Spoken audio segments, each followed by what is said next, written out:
The whisper that changed everything. The rain hammered against the floor-to-ceiling windows of the Grand Meridian Hotel like 1,000 desperate fingers trying to get in. And Robert Montgomery stood in his penthouse office watching the storm with the same detached interest he brought to everything in his carefully constructed life. At 62, he had built an empire of luxury hotels across 3 continents, each property a gleaming testament to his vision of perfection, each guest room a sanctuary of controlled elegance where nothing ever went wrong because he had systematically eliminated every possibility of failure. His silver hair was perfectly groomed, his Italian suit immaculate despite the late hour, and his expression carried that particular blankness that extremely wealthy men develop when they have conquered every mountain worth climbing and found the view disappointingly similar from each peak. He had been married twice, divorced twice, and had learned that relationships were simply another form of transaction, negotiations that eventually broke down when one party or the other decided the terms were no longer favorable. His son Marcus had been the product of his first marriage, and that relationship had been perhaps the greatest failure of Robert's life, a fact he acknowledged with the same clinical detachment he might note a disappointing quarterly earnings report. Marcus had overdosed on heroin 3 years ago in a cheap motel room 2,000 miles away from any of his father's properties, and Robert had arranged a tasteful funeral, established a scholarship in Marcus's name, and returned to work within a week because grief was simply another form of inefficiency, and he had built his fortune on ruthless efficiency. The one thing Robert had not anticipated, the one variable that had slipped through his carefully constructed defenses, was the 7-year-old boy currently sitting in the executive conference room 3 floors below.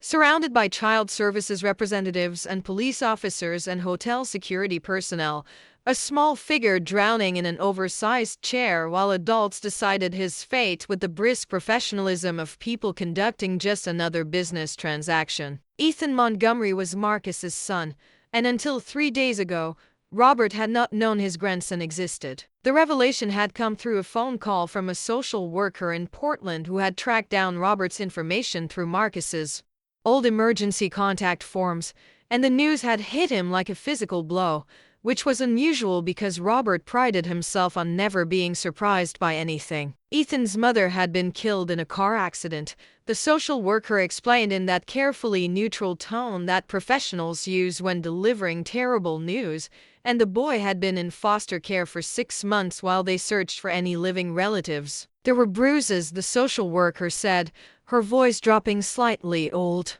ones and new ones, and Ethan hadn't spoken since they found him in the apartment where his mother had left him alone for 3 days after the accident, too young to understand that she wasn't coming back. Surviving on cereal and water while her body lay in the morgue unclaimed and unidentified until someone finally made the connection. Robert had flown to Portland immediately, not because he felt any particular paternal instinct toward this unknown grandchild, but because it was the correct thing to do, the socially appropriate response that would prevent awkward questions and potential publicity problems. He had arranged for Ethan to be brought back to New York on his private jet, had set up a room in his penthouse apartment, had hired a child psychologist and a tutor and a nanny with impeccable credentials and references that stretched back decades. He had done everything right, executed every step with his characteristic precision, and yet somehow it had all gone catastrophically wrong within hours of Ethan's arrival. The boy had screamed when the nanny tried to help him change clothes,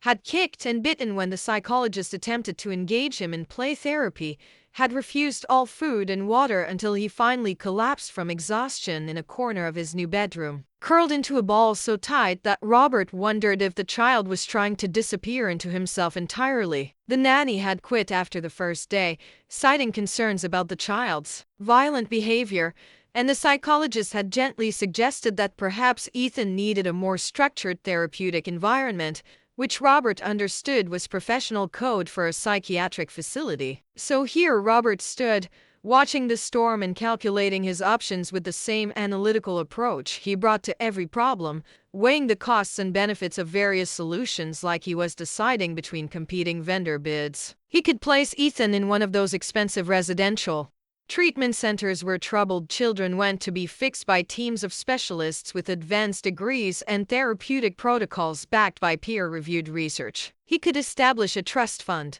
ensure the boy had every material advantage, visit on holidays and birthdays with carefully selected gifts that some personal assistant would purchase and wrap. It would be clean, efficient, and would satisfy his legal and moral obligations while allowing him to return to his real life, the life that made sense, where problems had solutions and investments generated predictable returns. The alternative was chaos, the terrifying possibility of actually trying to connect with this damaged child, of opening himself up to the kind of messy emotional entanglement that he had spent decades learning to avoid. Robert had not survived 2 divorces and built a fortune by allowing sentiment to cloud his judgment, and he saw no reason to start now, even if the person in question was his own grandson and the only remaining piece of Marcus that existed in the world. His phone buzzed with a text from Gerald, his head of security, informing him that Ethan had escaped from the conference room and was currently missing somewhere in a hotel. Robert felt a flash of irritation at the incompetence of his staff,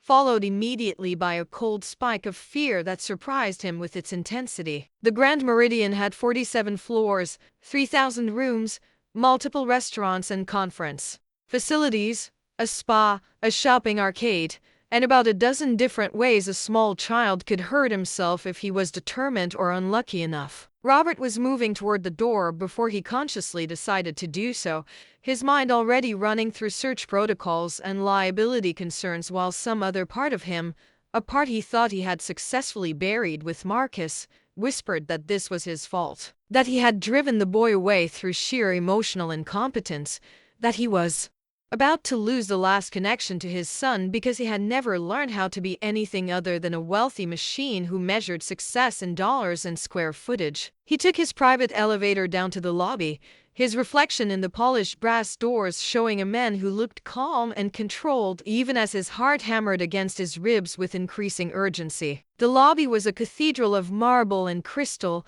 designed to make guests feel they had entered a space where the ordinary rules of existence no longer applied, where enough money could purchase not just comfort but a kind of temporary transcendence from the difficulties of regular life. Robert had personally overseen every detail of the renovation 5 years ago, had imported the marble from Italy and the chandeliers from France and the carpet from Turkey, creating an environment of such flawless elegance that guests often stopped just inside the entrance, stunned into silence by the sheer visual impact of wealth made manifest. Now it felt like a mausoleum, beautiful and cold and empty of anything real, and Robert found himself wondering when exactly he had lost the ability to distinguish between impressive and meaningful. Gerald met him near the concierge desk, a large man with a military bearing and the kind of face that suggested he had seen terrible things and developed the emotional calluses necessary to function afterward. He had been with Robert for 15 years, ever since leaving the Secret Service, and Robert trusted him as much as he trusted anyone, which is to say not entirely but more than most. The situation was under control, Gerald reported, his tone suggesting it was anything but. They had personnel checking the public areas and security was reviewing camera footage, and they would locate the boys soon, probably hiding in a supply closet or behind some curtain, frightened but unharmed. Robert noted the probably and felt his jaw tighten, but he nodded and asked Gerald to show him the last known location, which turned out to be the 3rd-floor conference room where they had been conducting what the social workers euphemistically called a placement meeting, as if they were deciding where to put a piece of furniture rather than determining the future of a traumatized child. The conference room was empty now, the chairs pushed back from the table in disarray, suggesting a hasty exodus when people realized their subject had vanished. Robert stood in the doorway and tried to imagine what Ethan had been thinking, tried to put himself inside the mind of a 7-year-old boy who had lost everything and everyone and was now surrounded by strangers in suits discussing him like a problem to be solved. The exercise was unsuccessful because Robert had never been good at empathy, had in fact actively cultivated a kind of strategic emotional distance that served him well in business but left him fundamentally unable to understand why people did the messy, irrational, things they did. Marcus had tried to explain it to him once, during one of their last conversations before the addiction took hold completely, had said that his father lived in a world of surfaces and transactions while the rest of humanity struggled through depths Robert couldn't even perceive, let alone navigate. Robert had dismissed this as drug-addled philosophy at the time, but standing in the empty conference room, he wondered if Marcus had been trying to tell him something important, some truths that Robert had been too arrogant or too frightened to hear. The search expanded across multiple floors,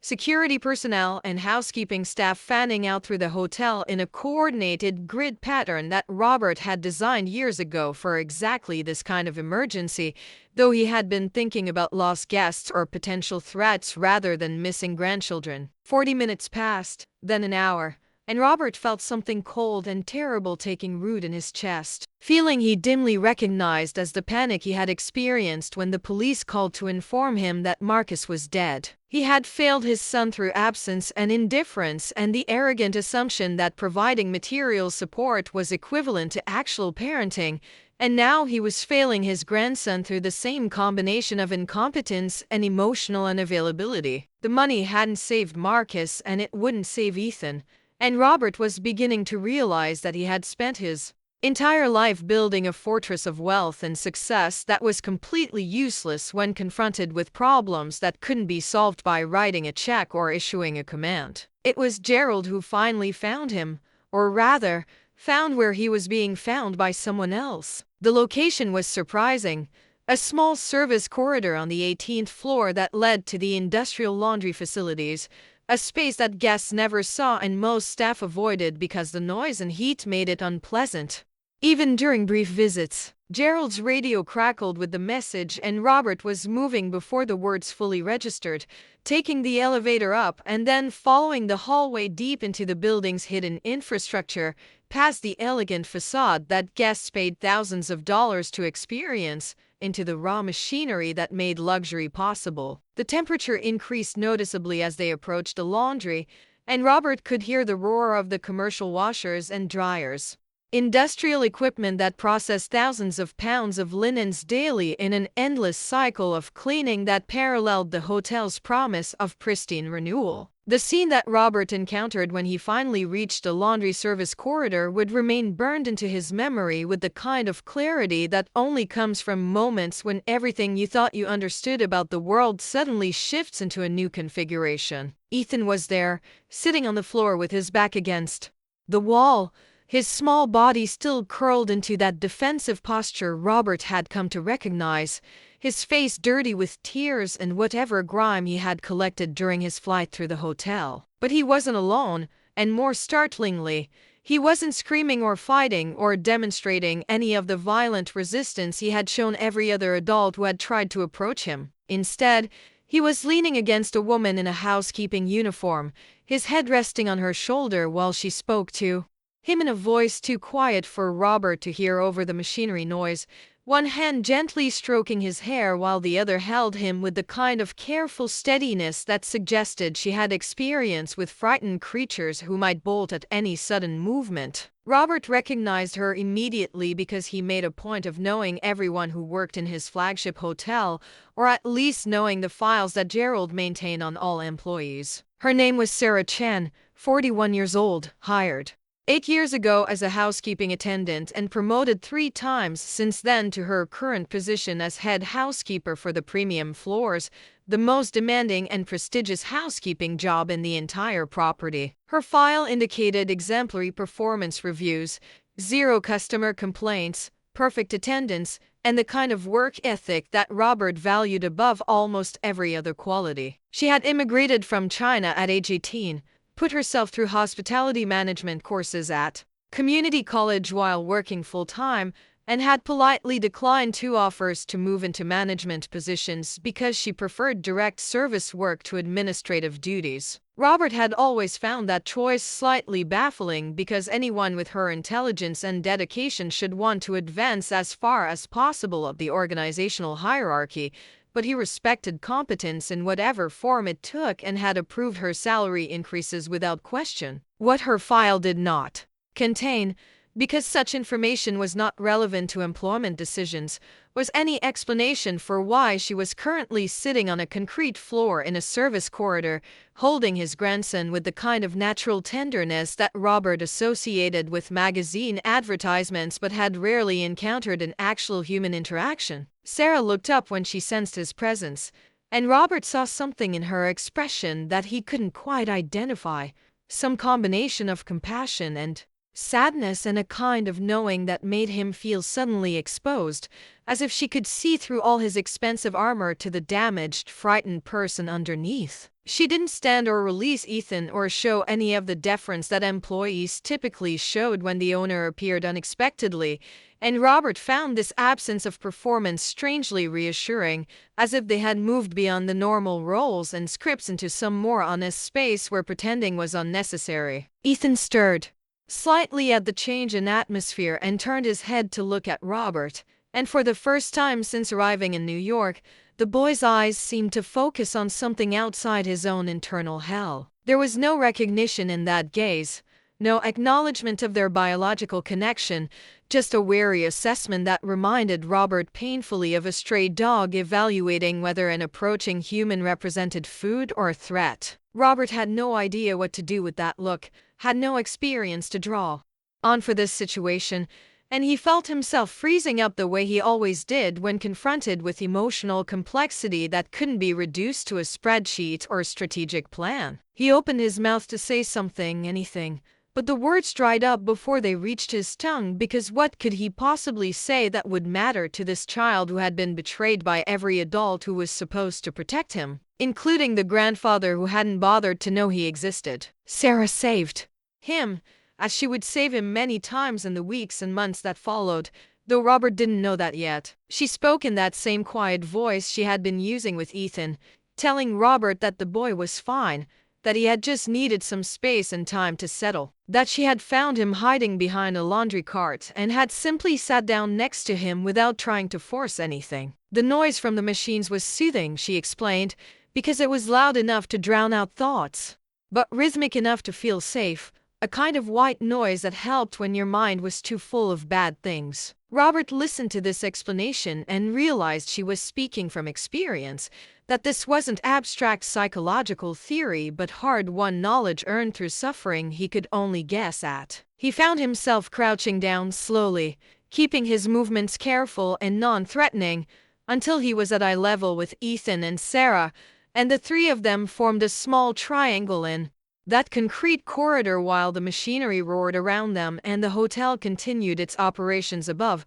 oblivious to this tiny moment of connection happening in its hidden spaces. If you're wondering what happened next, if this moment of fragile possibility developed into something real or shattered under the weight of all the damage and distance and difficulty, please stay with this story, because what Sarah told Ethan, the secret she whispered that made Robert cry for the first time in 20 years, would change everything, not just for the boy and his grandfather but for everyone who worked in that hotel and everyone who heard the story afterward. This wasn't just about a rich man learning to feel something or a traumatized child finding safety, though it was those things too. It was about the invisible people who make our comfortable lives possible, about the wisdom that comes from surviving terrible things, about the courage it takes to stay soft in a world that rewards hardness, and about the possibility of transformation even when everything seems broken beyond repair. The comments section is already filling up with people sharing their own stories of unexpected grace, and I need you to add yours, because these moments of human connection are the only things that matter in the end, the only wealth that actually compounds over time, the only inheritance worth passing down to the next generation. Sarah shifted slightly, and Robert could see she was preparing to stand, to return Ethan to the proper authorities and resume her normal duties, and he felt a surge of something like panic at the thought of losing this fragile connection, this tiny island of calm in the chaos that had engulfed them since Ethan's arrival. He heard himself asking her to wait, his voice rougher than intended, and then asking something he had never asked any employee in 40 years of running hotels: would she be willing to help him, not as part of her job duties but as a personal favor, to spend time with Ethan while Robert figured out what the hell he was doing. The question hung in the air between them, and Robert watched her face carefully, trying to read the micro-expressions that would tell him if she was calculating how to leverage this request for advantage or if she was genuinely considering the welfare of the child. He had become extremely good at detecting manipulation and self-interest, had built his fortune on the ability to see through people's performance too, their true motivations, and what he saw in Sarah's expression was a complexity that defied easy categorization, a mixture of hesitation and concern and something that might have been recognition, as if she saw in Ethan's situation some echo of her own story. She asked the question he should have expected: why her? When he had unlimited resources to hire the best child psychologists and nannies and whatever other professionals were supposed to handle traumatized children. Robert found himself giving an honest answer for once, admitting that every professional they had brought in had made things worse, that Ethan seemed to recognize in them the same performance and transaction-focused approach that characterized all his relationships, and that Sarah was the only person who had managed to get close to the boy without triggering his defensive panic. He didn't mention that he was desperate, that he was completely out of his depth, that he was terrified of failing Ethan the way he had failed Marcus, but he suspected Sarah understood those things anyway because she had that quality that certain people develop after surviving their own traumas, an ability to see the wounds that others try to hide behind expensive suits and powerful positions. Sarah was quiet for a long moment, her hand still absently stroking Ethan's hair while she thought, and Robert found himself holding his breath in a way he couldn't remember doing since he was a young man gambling everything on his first hotel purchase. Finally, she spoke, and her words were careful, measured, the product of someone who had learned to think before committing to anything. She would help, she said, but there would be conditions because she had her own boundaries and she wasn't interested in becoming some kind of substitute parent or full-time caregiver. She had her own life, she explained, her own obligations and her own healing that she was still working on, and she could offer guidance and presence but not salvation, because nobody could save Ethan except Ethan himself, with time and patience and the kind of consistent safety that allowed children to gradually unfold from their defensive positions and risk trusting the world again. Robert agreed immediately, would have agreed to almost anything at that point, and asked what he should do right now, in this moment, to avoid making things worse. Sarah looked at him with an expression that was almost pity, and told him the first truth that would begin Robert's education in the art of being human. Stop trying to fix everything and just sit down and be here, present and quiet and making no demands, until Ethan decided whether his grandfather was safe enough to trust. So Robert did something he hadn't done in decades, something his entire life had been structured to avoid. He sat down on a concrete floor in a service corridor, his expensive suit getting dirty and his carefully maintained image completely abandoned, and simply existed in the same space as his grandson while the machines roared around them, and Sarah held Ethan with the kind of patience that suggested she had nowhere more important to be, even though Robert knew her shift had ended an hour ago and she was staying purely out of choice rather than obligation. They sat there for 20 minutes, maybe 30. Robert lost track of time in a way that would have been unthinkable in his normal life, where every minute was scheduled and optimized and converted into some form of value creation. Nobody spoke except Sarah, occasionally murmuring something to Ethan that Robert couldn't hear, her voice a continuous gentle thread of sound that seemed to gradually unknot the tension in the boy's small body. Robert watched this process with the concentration he usually reserved for complex financial negotiations, trying to understand the mechanics of what Sarah was doing, the specific techniques that were producing this effect, but gradually he realized there was no technique, no method that could be extracted and systematized and taught. It was just presence, just genuine human attention offered without agenda or expectation of return,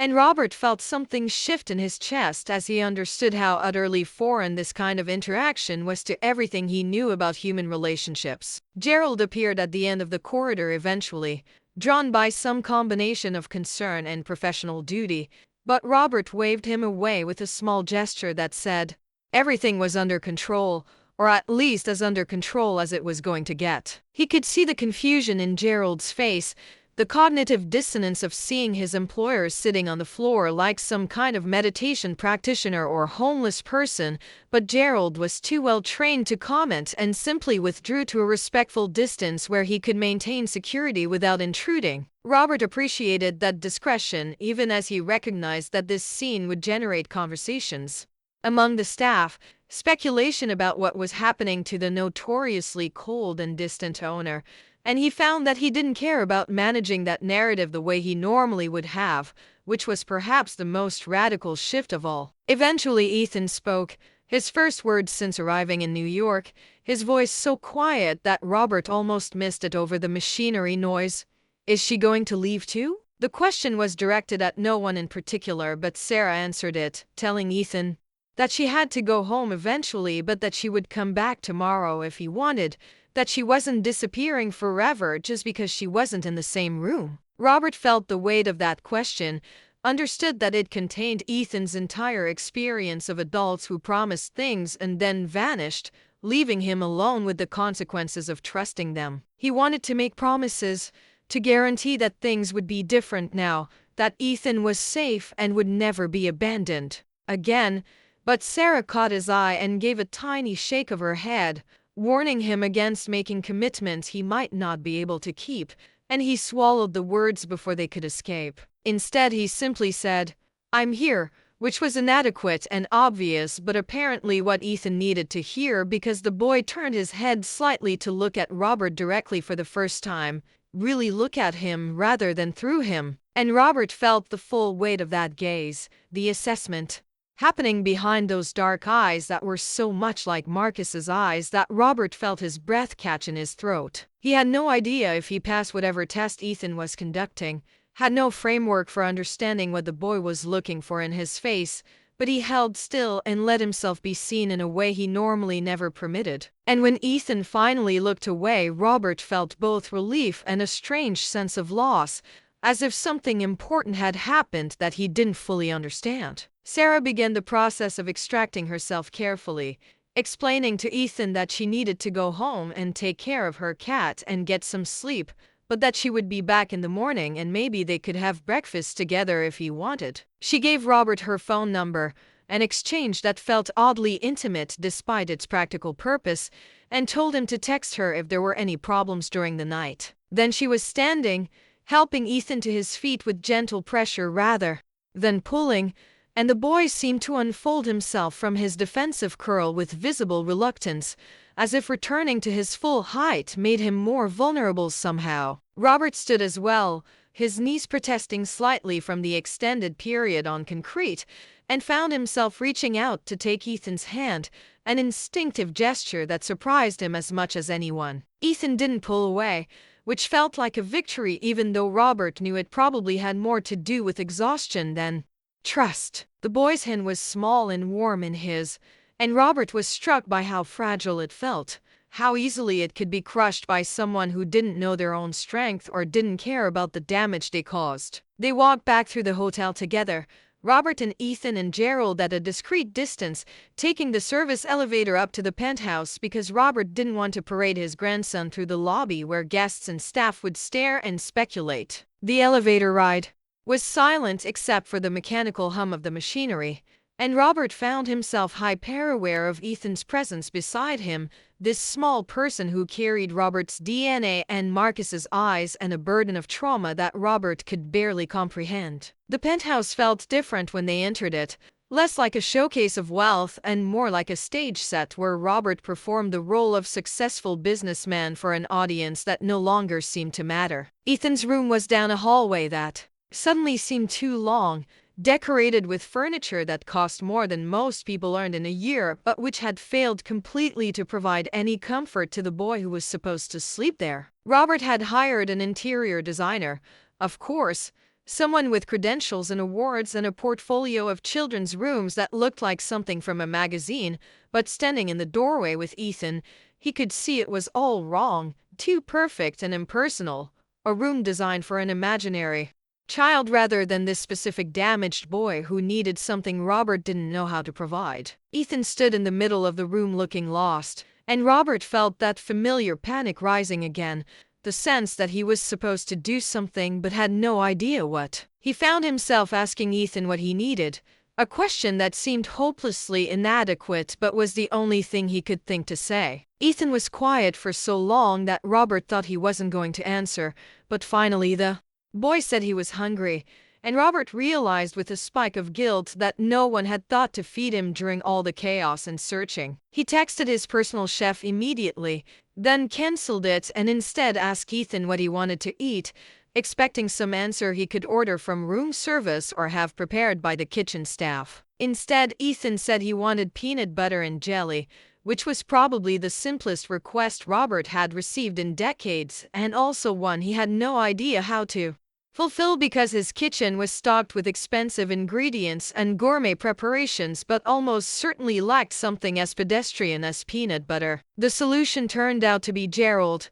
who disappeared and returned 20 minutes later with supplies from a 24-hour grocery store, and Robert found himself in his own kitchen, which he normally never entered because he paid people to handle food preparation, attempting to make a sandwich while Ethan watched from a stool at the counter. It should have been simple, but Robert managed to make it complicated, overthinking the ratio of peanut butter to jelly and worrying about whether the bread should be toasted and whether he should cut off the crusts, until Ethan said quietly that it didn't matter. It was just food. Something about that statement hit Robert hard. The implication that Ethan had spent enough time being hungry that any food was acceptable, that he had learned not to have preferences or expectations because those were luxuries reserved for people whose basic needs were reliably met. Robert finished a sandwich with hands that weren't quite steady and slid the plate across the counter to Ethan, watching while the boy ate with the focused intensity of someone who had learned that meals were opportunities that might not come again. He ate the entire sandwich and drank a glass of milk,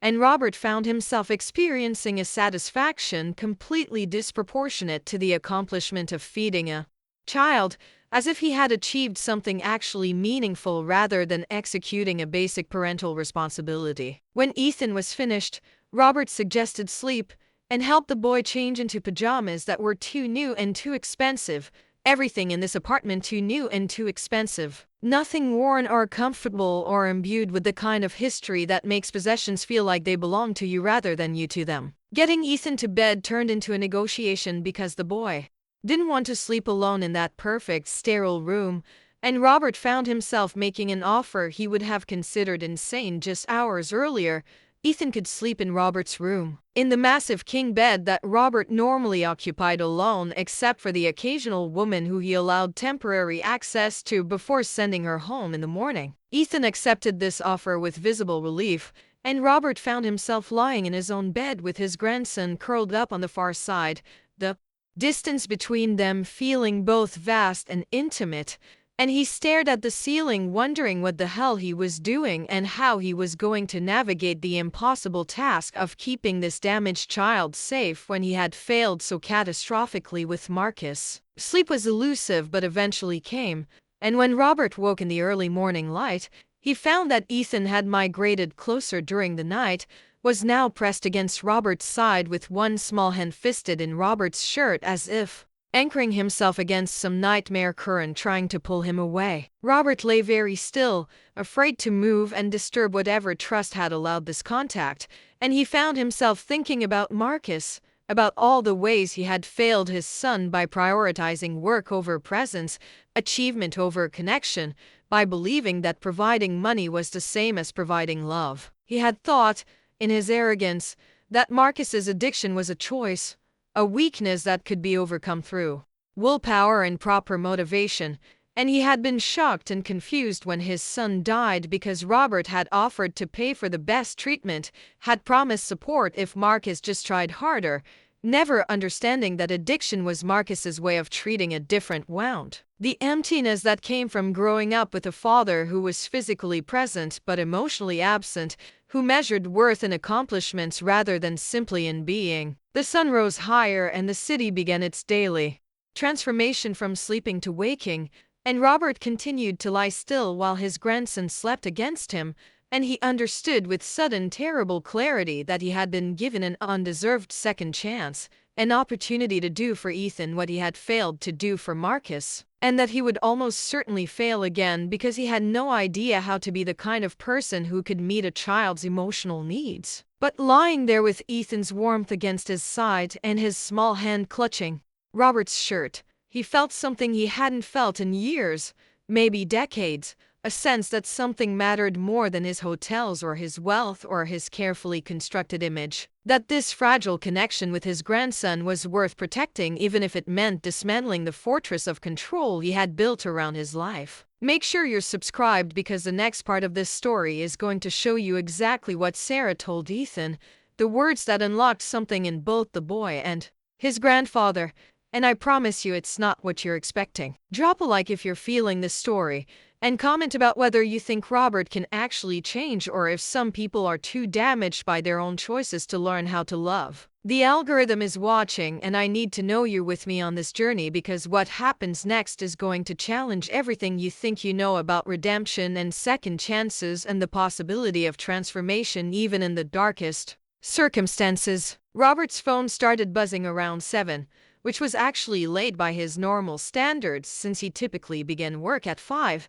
but he ignored it in favor of continuing to lie still while Ethan slept. A choice that would have been unthinkable just days earlier when every minute of his time was allocated and optimized. Eventually the boy stirred, went rigid for a moment as he realized where he was, then seemed to consciously choose to relax again rather than bolting, which Robert took as progress even though he had no real basis for that assessment. They lay there in mutual silence while the morning sounds of the city filtered through the penthouse's triple-paned windows, traffic and construction, and the general ambient noise of 8 million people pursuing their individual versions of success or survival. And Robert found himself wondering what Ethan heard in those sounds, whether they represented normalcy or a threat to someone who had spent formative years learning that the world was fundamentally unsafe. When they finally got up, Robert found himself uncertain about the basic mechanics of the morning, questioning things he would normally execute without thought.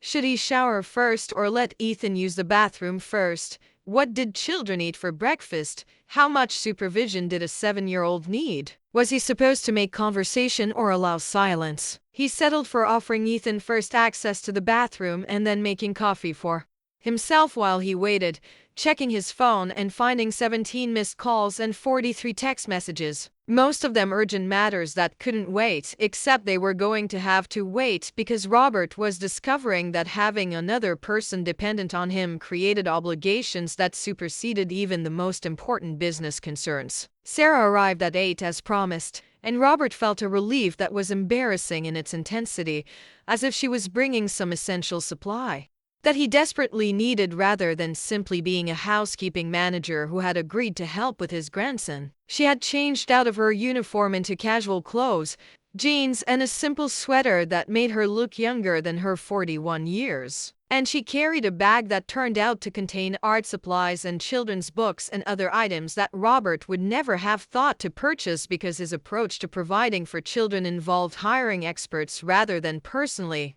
selecting items. Ethan's face brightened when he saw her, not dramatically but noticeably, his expression shifting from wary neutrality to something that might have been hope if hope was cautious and provisional rather than enthusiastic. They ended up in the penthouse's living room, which suddenly seemed absurd with its museum-quality furniture and expensive art and the kind of rigorous aesthetic coherence that prevented actual living in favor of maintaining an appearance of cultured sophistication. Sarah suggested they sit on the floor, which Robert did with some difficulty because his body was not accustomed to floor sitting and his mind kept insisting this was undignified. But Ethan joined them immediately and Robert realized the boy felt safer at ground level, where the world wasn't quite so vast and overwhelming. Sarah spread out the art supplies, plain paper and crayons and markers, and invited Ethan to draw whatever he wanted while she talked to him, and Robert watched this interaction with the focus of someone trying to learn a skill that seemed to come naturally to everyone else. What Sarah did was simple in execution but profound in impact.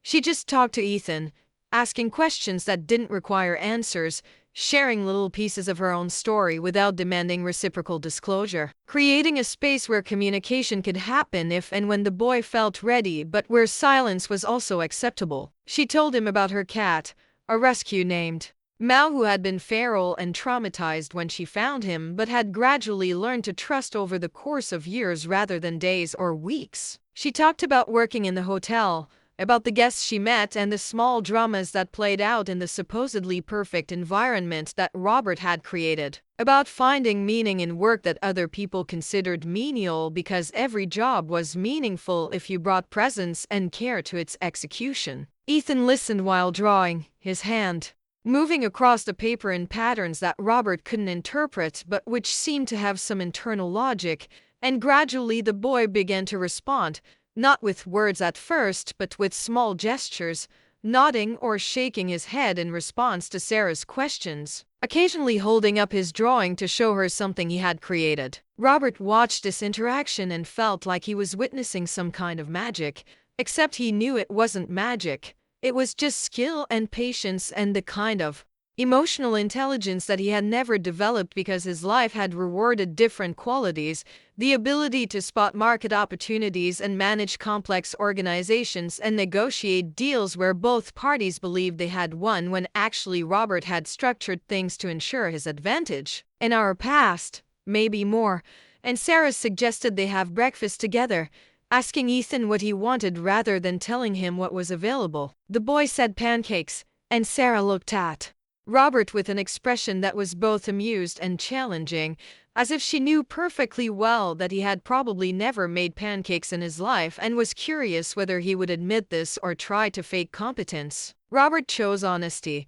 admitting that cooking was not among his skills, and Sarah laughed and said she could teach him if he wanted to learn, and somehow this became the morning's activity, the three of them in Robert's elaborate kitchen working together to make pancakes while the sun streamed through the windows and Robert's phone continued its insistent buzzing with messages he continued to ignore. Sarah was patient with Robert's incompetence, showing him how to measure the ingredients and mix the batter and heat the pan to the right temperature, treating him with the same gentle instruction she gave to Ethan when she let the boy crack eggs and stir the bowl and pour small circles of batter onto the griddle. Robert found himself enjoying this simple domestic task in a way that surprised him. The straightforward cause and effect of following instructions and producing something tangible, the shared focus on a common goal that required cooperation rather than competition. The pancakes were imperfect, some too thick and some too thin and several burned because Robert misjudged the heat,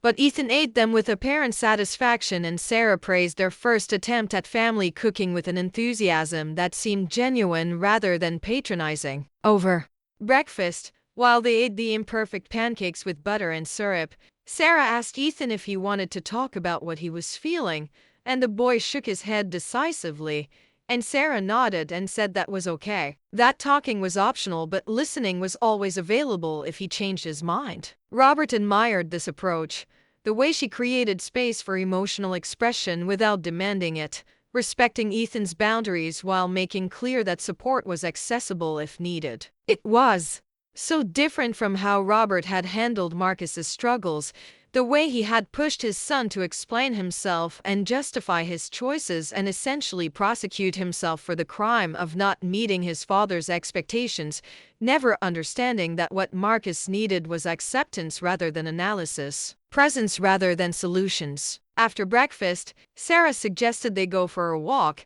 and Robert found himself agreeing despite having a board meeting scheduled for that afternoon and a conference call with investors that he should have been preparing for instead of strolling through Central Park with his grandson and a housekeeping manager who was teaching him how to be human. They walked slowly, at Ethan's pace rather than Robert's usual purposeful stride, and Sarah pointed out things that Robert normally wouldn't notice, birds and flowers and interesting patterns in the tree bark, finding wonder in ordinary things that Robert had trained himself to overlook in his relentless focus on significant accomplishments and measurable outcomes. Ethan seemed to gradually unfold as they walked, his posture becoming less defensive and his eyes more focused on external things rather than internal threats, and Robert understood that this was healing in action. Not the dramatic transformation that movies portrayed, but the slow accumulation of safe moments that gradually rebuilt trust in the world's basic goodness. They found a bench overlooking the lake and sat together,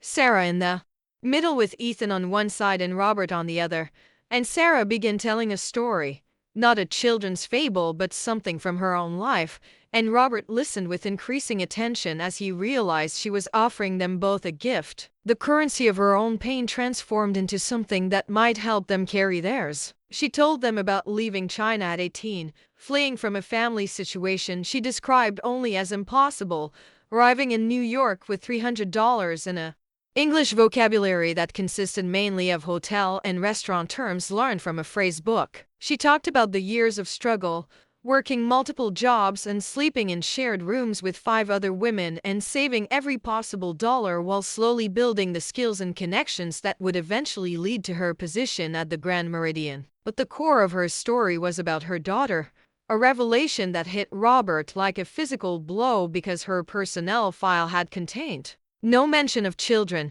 and he realized that Sarah had kept this most important part of herself hidden from her employer, maintaining a boundary between her work identity and her full self. Her daughter had been born when Sarah was 23, she explained, the father a man who had seemed kind but turned out to be violent, who had broken Sarah's arm and 3 ribs before she finally found the courage to leave with her daughter and nothing else. They had lived in shelters for 2 years while Sarah worked and saved and tried to build something stable enough to call a life, and her daughter had been her reason for surviving, the small person who needed her to be strong even when strength seemed impossible. Robert felt his throat tightening as he listened because he could sense where this story was going, could feel the coming tragedy in the careful way Sarah was constructing her narrative, and he wanted to stop her from saying what came next but also understood that she needed to tell it and they needed to hear it. Her daughter's name was Lily, Sarah said, and she had been 7 years old when she died, exactly Ethan's age now, killed by a drunk driver while walking home from school on a Tuesday afternoon in April. Sarah's voice remained steady as she described receiving the news, the police officers at her door and the trip to the hospital and the way the world had simply ended in that moment, how she had continued to exist afterward but had stopped living for a long time, going through motions but feeling nothing except a vast emptiness where her daughter used to be. Ethan was crying, silent tears running down his face, and Robert realized the boy was crying not just for Sarah's daughter but for his own mother, for all the losses that children shouldn't have to endure but somehow do. And Robert felt his own eyes burning with tears he had been holding back for 3 years, since the day Marcus died, and Robert had told himself that grief was indulgent and weakness, and something to be overcome rather than experienced. Sarah put her arm around Ethan and drew him close, and she looked at Robert over the boy's head with an expression that was both challenging and compassionate, as if she was asking him whether he was brave enough to feel what he had been avoiding, whether he could surrender the control that was costing him everything that mattered. Robert found himself speaking, words stumbling out that he hadn't planned to say, telling them about Marcus, about the son he had failed through absence and impossible expectations and the arrogant assumption that love could be demonstrated through bank transfers rather than presence. He talked about the last conversation they had, Marcus calling from some unknown location, his voice thick with drugs or exhaustion or defeat, asking his father if he had ever really seen him, if he had ever looked at Marcus and perceived an actual person rather than a disappointing investment that wasn't generating acceptable returns. Robert had responded with frustration, with tough love rhetoric about personal responsibility and consequences, and he had hung up believing he was doing the right thing,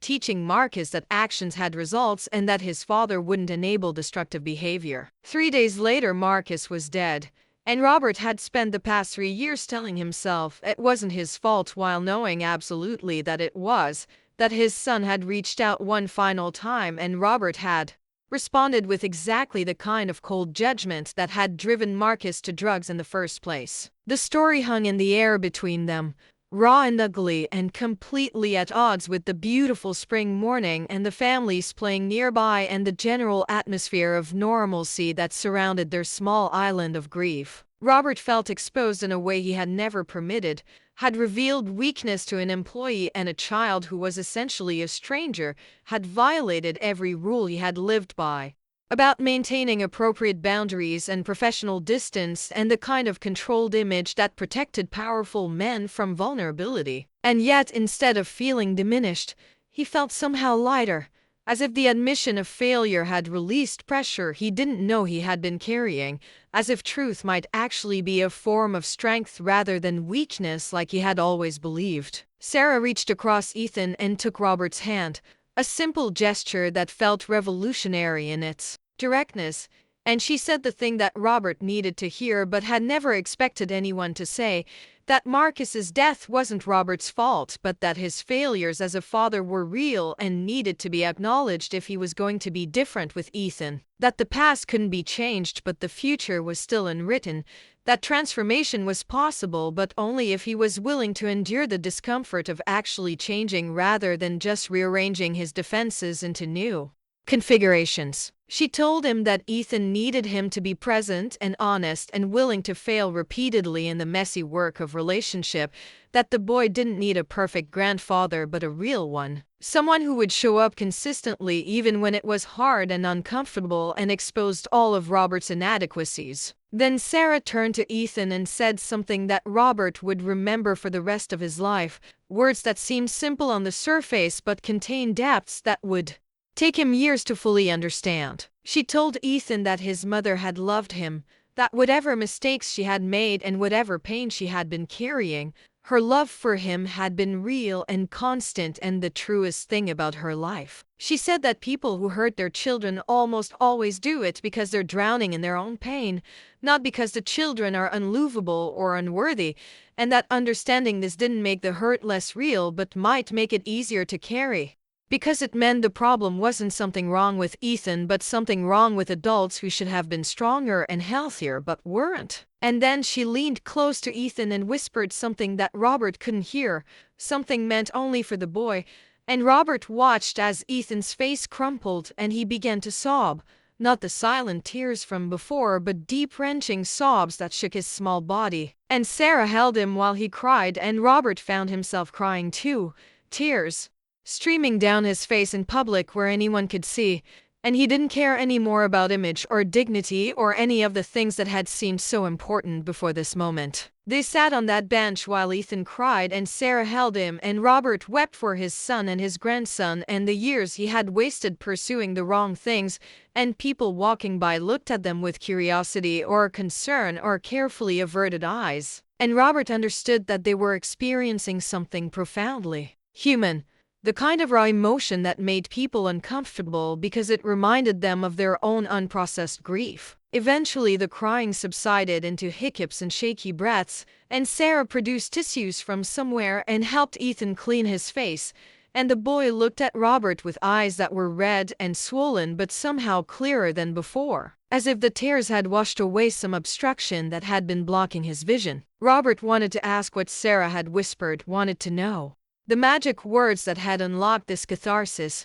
but he sensed that this was private between them, a secret that would be revealed if and when Ethan chose to share it, but not before. They sat together for a while longer, letting the emotion settle and the world gradually return to its normal operations, and Robert felt fundamentally changed in a way he couldn't yet articulate, as if some calcified part of himself had cracked open and something new and vulnerable had emerged. When they finally returned to the penthouse, Robert found that Gerald had handled the board meeting and the investor call, had made apologies about a family emergency that required Robert's immediate attention, and Robert felt grateful for Gerald's discretion even as he recognized that this situation couldn't continue indefinitely. He was the owner and CEO of a major hotel corporation, had responsibilities and commitments that couldn't be indefinitely postponed, and yet the thought of returning to that life felt suddenly hollow, as if he had been sleepwalking through decades of achievement without ever waking up to ask what he was actually accomplishing beyond the accumulation of money and status that would ultimately be meaningless when he died.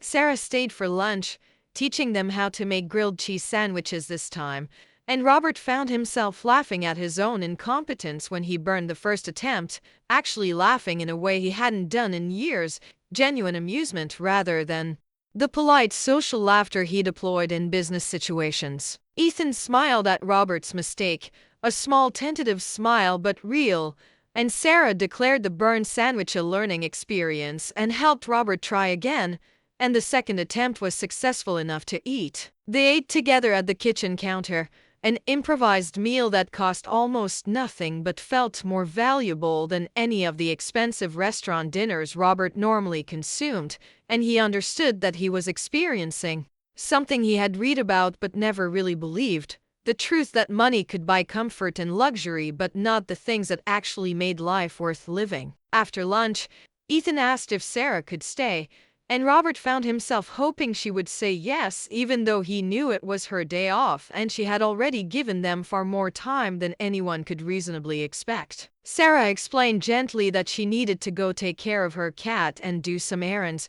but that she would come back tomorrow if Ethan wanted, and the boy accepted this with visible disappointment, but without the panic that had characterized his responses to separation in previous days. Robert walked Sarah to the door, feeling awkward in a way he hadn't since he was a young man uncertain about social protocols, and he found himself asking if he could pay her for her time, knowing even as the words left his mouth that it was exactly the wrong thing to say. Sarah's expression shifted, something cooling in her eyes, and she told him carefully that she was helping because she wanted to help, because she saw in Ethan something that reminded her of her own daughter, and because she believed that people who had survived terrible things had an obligation to help others survive their own terrible things. But that the moment it became a transaction, she would lose interest because transactions were the problem with his entire approach to life, reducing human connection to economic exchange and thereby destroying the possibility of actual intimacy. Robert felt like he had been slapped,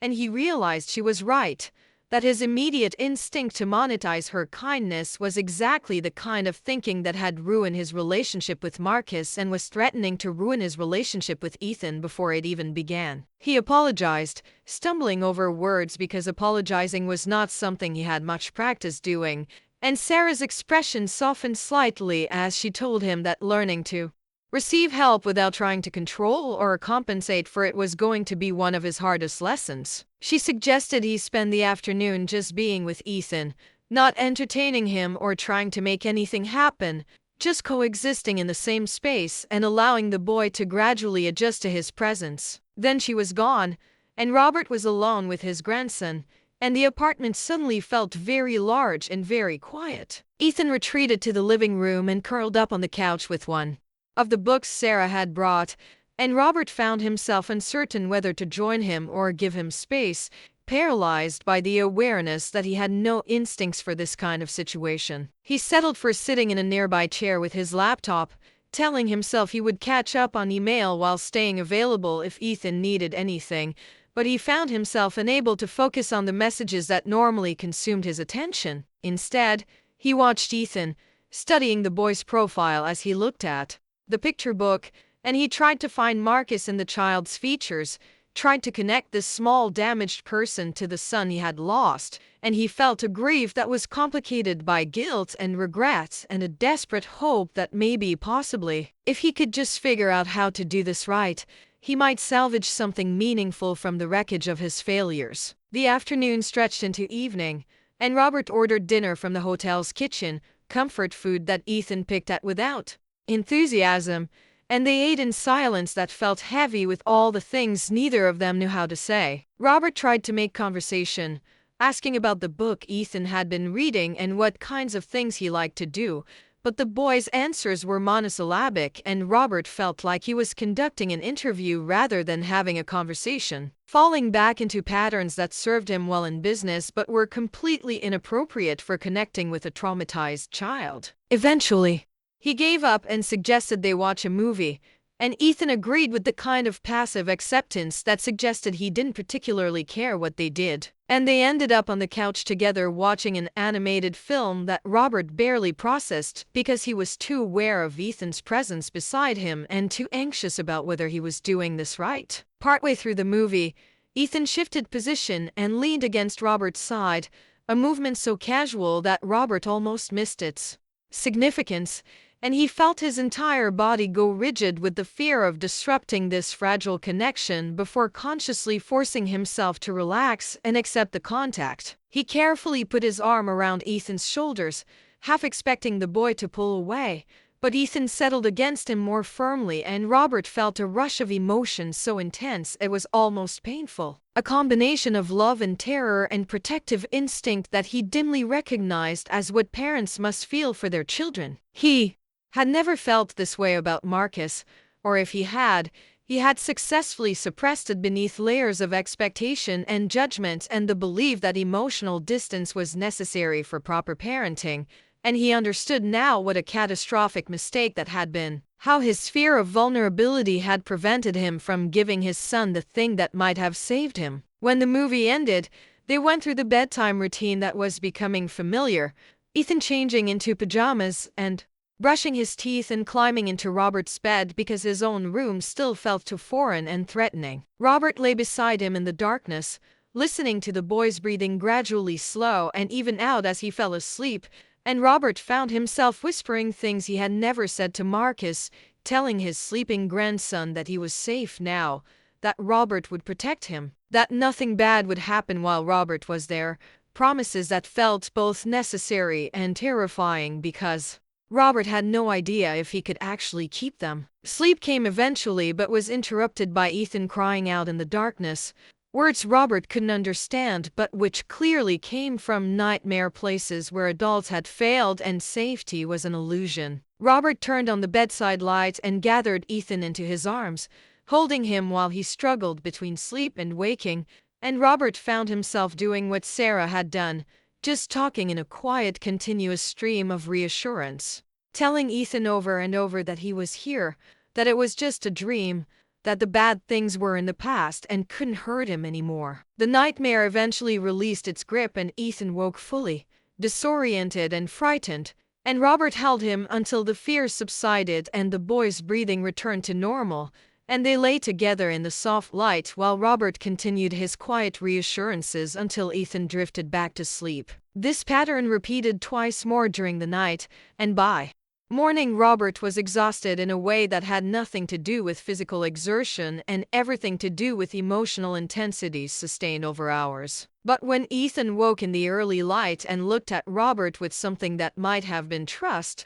or at least the beginning of trust, Robert felt that the sleepless night had been worthwhile, that this was what parenting actually involved. The sacrifice of comfort and convenience and sleep in service of another person's needs. Marcus had probably had nightmares too, Robert realized, but Robert had never been there to witness them because he had worked late and traveled constantly and left the nighttime parenting to Marcus's mother, who had eventually given up trying to get Robert to participate and had simply handled everything herself until she couldn't anymore and filed for divorce. Hit that like button if you're emotionally invested in whether Robert can actually become the grandfather Ethan needs, and comment about your own experiences with second chances or with adults who finally learn to be present after years of absence. The next section is going to reveal what Sarah whispered to Ethan on that bench, the words that unlocked his grief and started both him and his grandfather on the path toward healing. And I need you to stay with me because this story is building towards something that will challenge everything you think about redemption and forgiveness and whether people can actually change or if we're all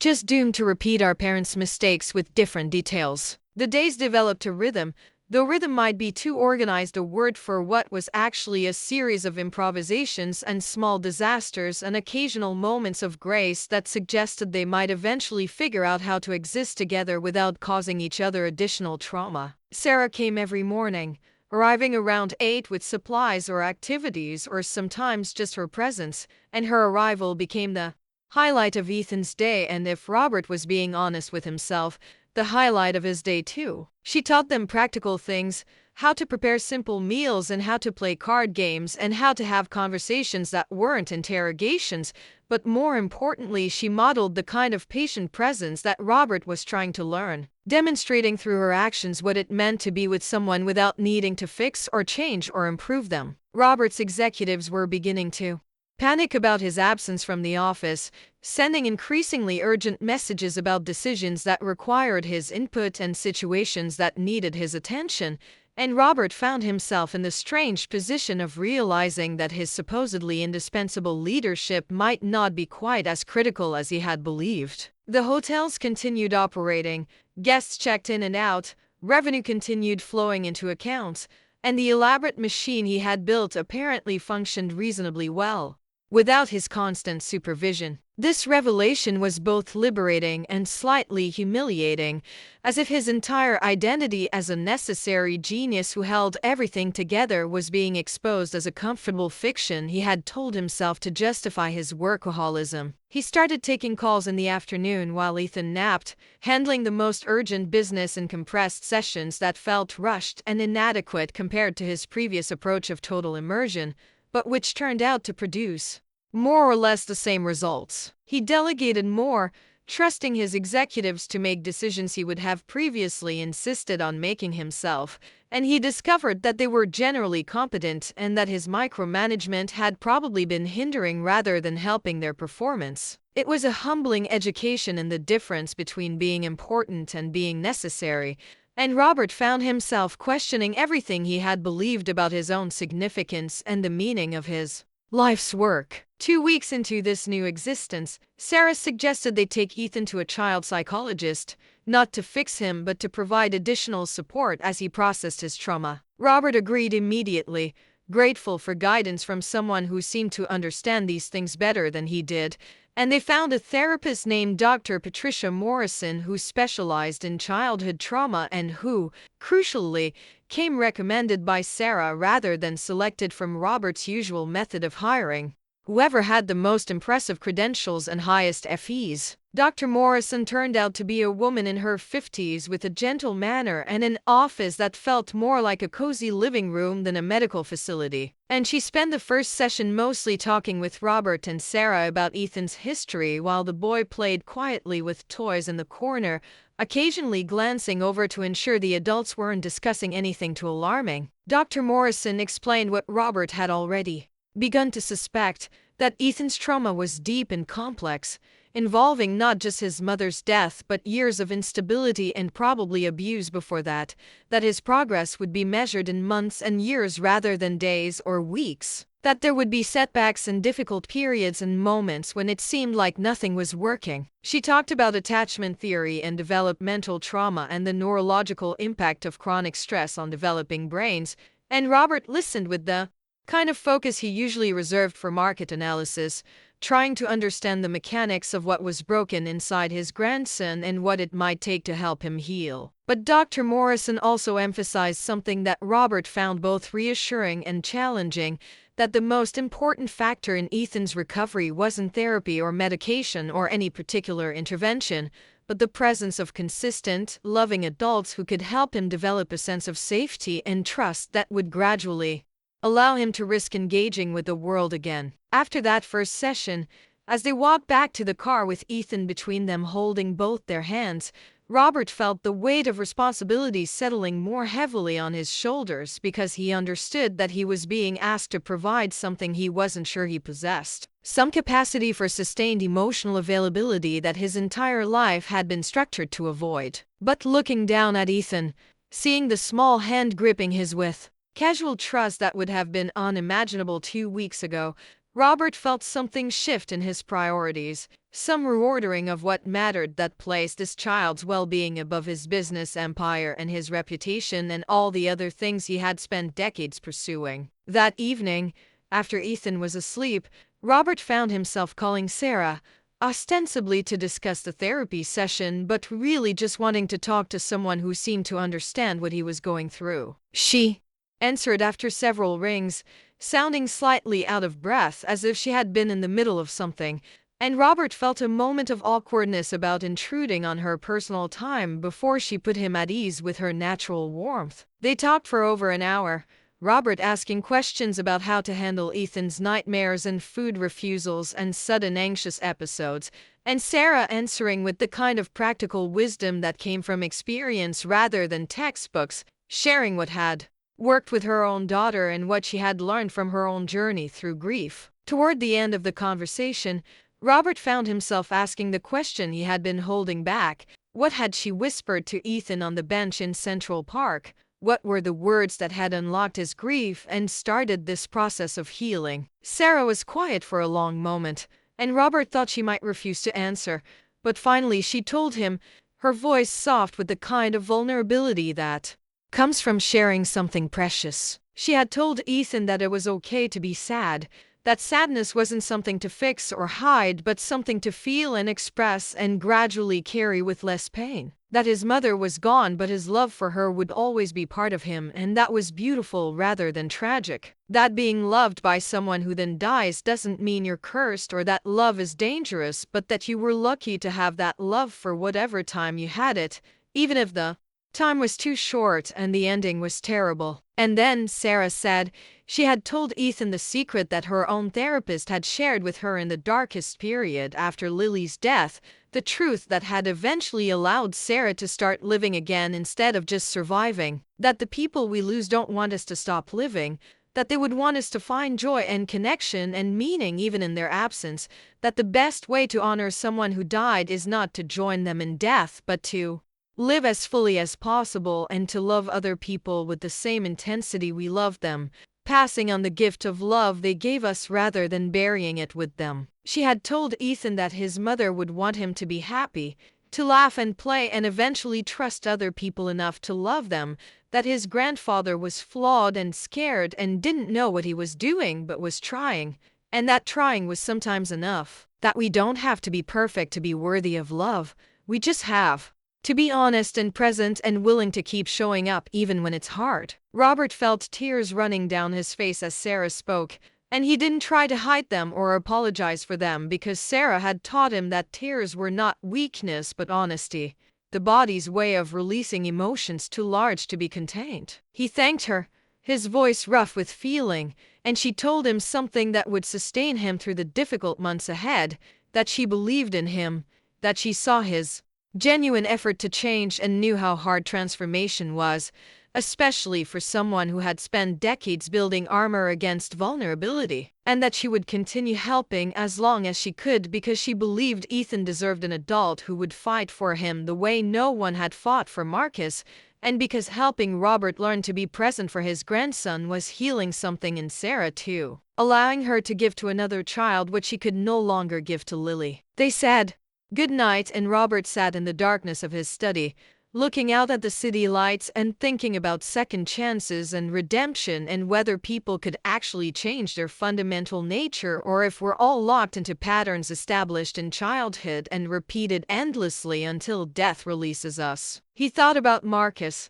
about all the ways he had failed his son and all the opportunities for connection he had missed because he was too busy or too focused on work or too convinced that his way of showing love through providing was sufficient. And he thought about Ethan, about this unexpected gift of another chance to get it right, and he made a decision that would have been unthinkable a month earlier. He would step back from running his hotel empire, would hand over daily operations to his executives and transition into a chairman role that required his presence maybe one day a week, would restructure his entire life around the project of being present for his grandson. The next morning, he called an emergency board meeting and announced his decision, facing the predictable shock and concern and barely disguised excitement from executives who had been waiting years for him to loosen his grip on power. He reassured them that he wasn't dying or suffering some kind of breakdown, simply reprioritizing what mattered, and he saw the skepticism in their faces because successful businessmen didn't voluntarily reduce their involvement in their life's work, didn't admit that family might be more important than empire building, didn't display the kind of vulnerability he was demonstrating. But Robert was done caring what other people thought, done performing strength when what was actually required was the courage to be weak, to admit he needed help, to prioritize the small, intimate work of relationship over the grand, impressive work of building and acquiring and expanding. The transition took several weeks to implement properly, but Robert worked with uncharacteristic speed to transfer responsibilities and establish new organizational structures that would allow the company to function without his constant input. His senior team rose to the challenge, stepping into expanded roles with competence that confirmed what Robert had suspected. He had been holding them back with his control issues, preventing their growth by insisting on making every important decision himself. Letting go was difficult and occasionally terrifying, requiring Robert to confront his need to feel necessary and his fear of losing relevance. But every time he felt himself starting to reclaim authority, he would think about Ethan and remember that being a present grandfather was more important than being an indispensable executive. With more time available, Robert started attending Ethan's therapy sessions, sitting in while Dr. Morrison worked with the boy through play and art and carefully calibrated conversation. He learned to recognize Ethan's emotional patterns, the signs that indicated he was feeling unsafe or overwhelmed, the activities that helped him regulate his nervous system and gradually expand his capacity to tolerate difficulty. He learned that healing wasn't linear, that Ethan could have good days and then suddenly regress into the defensive behaviors that had characterized his first weeks in New York, that progress was measured in subtle shifts rather than dramatic breakthroughs. Most importantly, he learned that his job wasn't to fix Ethan, but to provide consistent presence while the boy did his own work of healing, that being a supportive witness was sometimes more valuable than being an active problem solver. Sarah continued her morning visits, though less frequently as Robert became more confident in his ability to handle basic parenting tasks. She had become something more than an advisor, had evolved into a friend and confidant, and Robert found himself looking forward to their conversations with an intensity that had nothing to do with Ethan and everything to do with Sarah herself. She was unlike anyone in his usual social circle, refreshingly honest and emotionally available and completely unimpressed by his wealth or status, treating him like a regular person who happened to have a lot of money rather than like some kind of important figure who deserved special deference. Robert appreciated this normalcy more than he could express, the way she called him out when he was being emotionally avoidant or falling back into old patterns of trying to solve problems with money rather than presence. 3 months into this new life, Robert received a call from Gerald asking if he wanted to attend the opening of his newest hotel property in Singapore, a flagship location that represented years of planning and hundreds of millions in investment. The old Robert would have been on a plane immediately, would have considered the opening one of the most important events of the year, would have personally overseen every detail to ensure perfection. The new Robert found himself asking whether he could send a representative instead, explaining that he couldn't leave Ethan right now, that the boy's stability was still fragile and his presence was necessary. There was a long pause on the line, and Robert could practically hear Gerald recalculating his understanding of his employer, trying to reconcile this unfamiliar prioritization with the workaholic he had known for 15 years. The opening happened without him, and by all accounts it was successful, the hotel achieving its occupancy targets and receiving favorable reviews and generating the kind of buzz that justified its enormous budget. Robert watched the coverage from his penthouse in New York, feeling a complicated mixture of pride and detachment,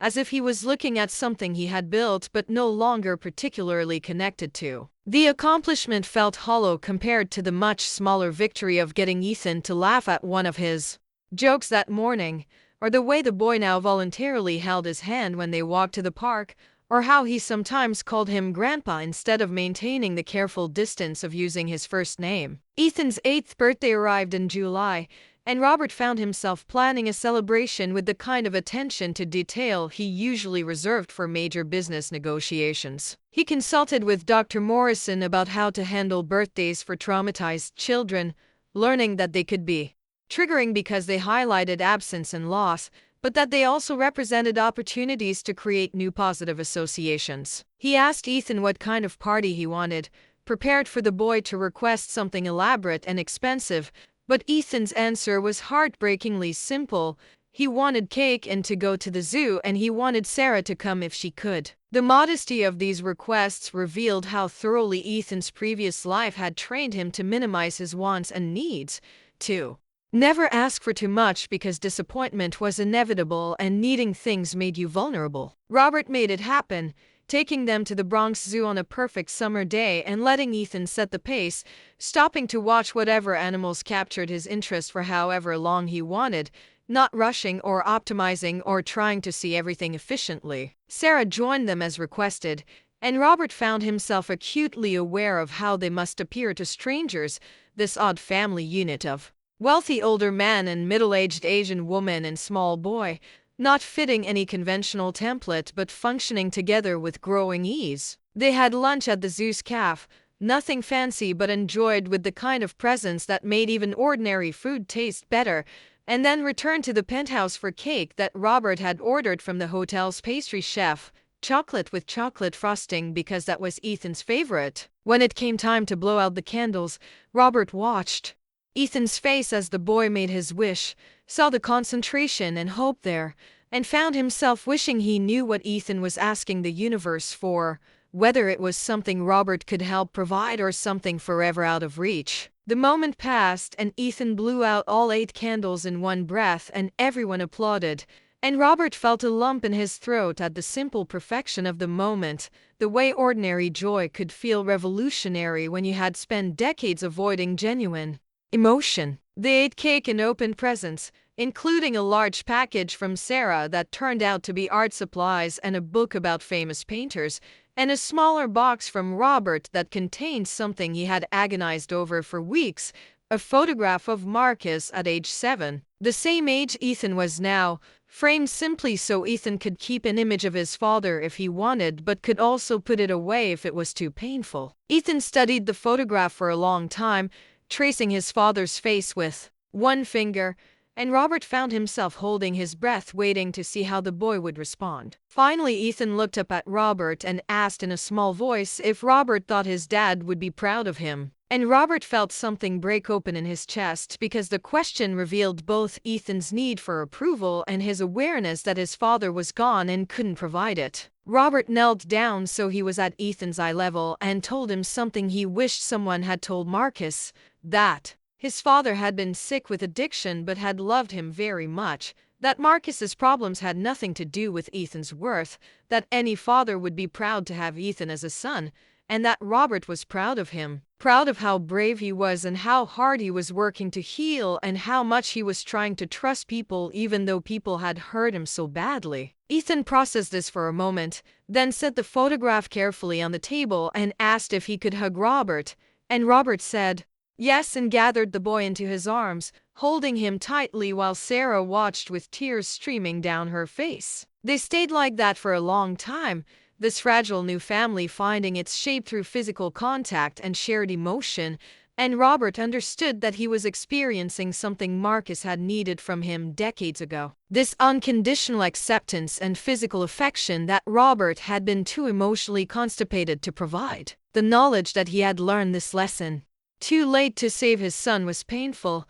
but the possibility that he might get it right with his grandson felt like a form of redemption, imperfect and incomplete but real nonetheless. After the party, after Ethan had gone to bed clutching the photograph of his father and surrounded by his new art supplies, Robert and Sarah sat together on the penthouse terrace drinking wine and watching the city lights flicker in the summer darkness. They had developed an easy companionship over the months, friendship that felt both natural and slightly electric with possibility, though neither of them had acknowledged the attraction that Robert at least was beginning to recognize. Sarah told him that he had done well with the birthday, that she could see how much effort he was putting into being present for Ethan, and Robert found himself confessing something he hadn't admitted even to himself, that he was terrified he would eventually fail, would fall back into old patterns and damage Ethan the way he had damaged Marcus, that changing at 62 felt impossible despite his genuine desire to be different. Sarah listened with the patience she brought to everything, then told him another story from her own life, this one about the years after Lily's death when she had been convinced that she would never feel anything again except emptiness and rage. She had gone through therapy and support groups and medication and all the conventional treatments for grief, but nothing had really worked. Until she made a decision that seemed counterintuitive. She started volunteering at a children's hospital, spending time with sick kids who reminded her painfully of her own daughter. Everyone told her this was unhealthy, that she was torturing herself. But Sarah had understood something that her well-meaning advisors didn't, that she needed to face her pain directly rather than avoiding it, needed to prove to herself that she could be around children without falling apart, needed to transform her grief into service rather than letting it consume her. The work at the hospital had been excruciating at first, Sarah explained, triggering waves of emotion so intense she would sometimes have to lock herself in a bathroom and cry for 20 minutes before returning to her shift. But gradually, over months and years, something had shifted. She discovered that helping other people's children gave her life meaning again, that being useful mattered more than being happy, that purpose could sustain you even when joy seemed permanently inaccessible. She learned that healing wasn't about returning to who you were before trauma, because that person was gone and couldn't be recovered, but about building a new self that incorporated the damage into something still capable of love and connection and engagement with the world. Robert listened to this story with growing understanding, recognizing in Sarah's journey a template for his own transformation. He was never going to become the warm, emotionally available person he should have been for Marcus, but maybe he could become a different version of himself, someone who acknowledged his limitations but tried anyway, who accepted failure as inevitable but didn't let that acceptance become an excuse for not attempting. The realization was both humbling and liberating. Permission to be imperfect while still striving to do better, to measure success not against some impossible standard but against his own previous baseline of emotional absence. As the summer progressed into fall, Robert noticed changes in himself that would have been imperceptible to anyone else but which felt seismic from the inside. He caught himself thinking about Ethan's needs before his business concerns, adjusting his schedule around the boys' therapy appointments and school activities rather than trying to fit family life into the margins of work. He started actually reading the books on parenting and trauma that Dr. Morrison recommended, approaching them with the same analytical focus he had once brought to market research, trying to understand the psychological mechanisms that would help him support Ethan more effectively. He learned about co-regulation and attachment repair and the neurological basis of trust, discovering an entire body of knowledge he had been completely ignorant of despite being a parent himself,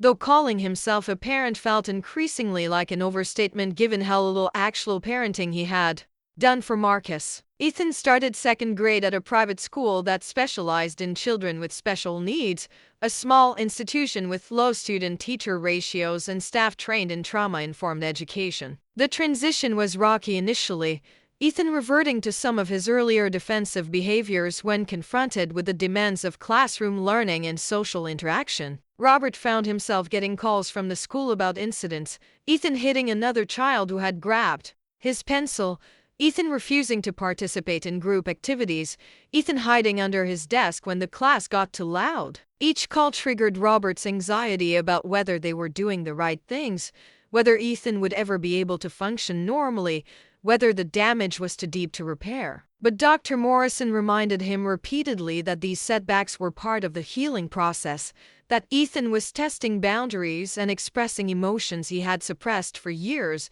that regression often preceded progress because the boy needed to feel safe enough to fall apart before he could rebuild himself. She encouraged Robert to maintain consistent responses regardless of Ethan's behavior, providing consequences when necessary but always within a framework of unconditional acceptance, making clear that Ethan's actions might be unacceptable but Ethan himself was always worthy of love. This distinction was difficult for Robert to maintain because his entire life had been built on the premise that worth was earned through performance, that love was conditional on meeting expectations, and he had to consciously fight against decades of conditioning every time Ethan tested him. The school's principal, a woman named Dr. Reeves who had been working with traumatized children for 30 years, became an unexpected ally in Robert's education. She invited him to observe the classroom occasionally, showing him how the teachers managed Ethan's dysregulation through specific techniques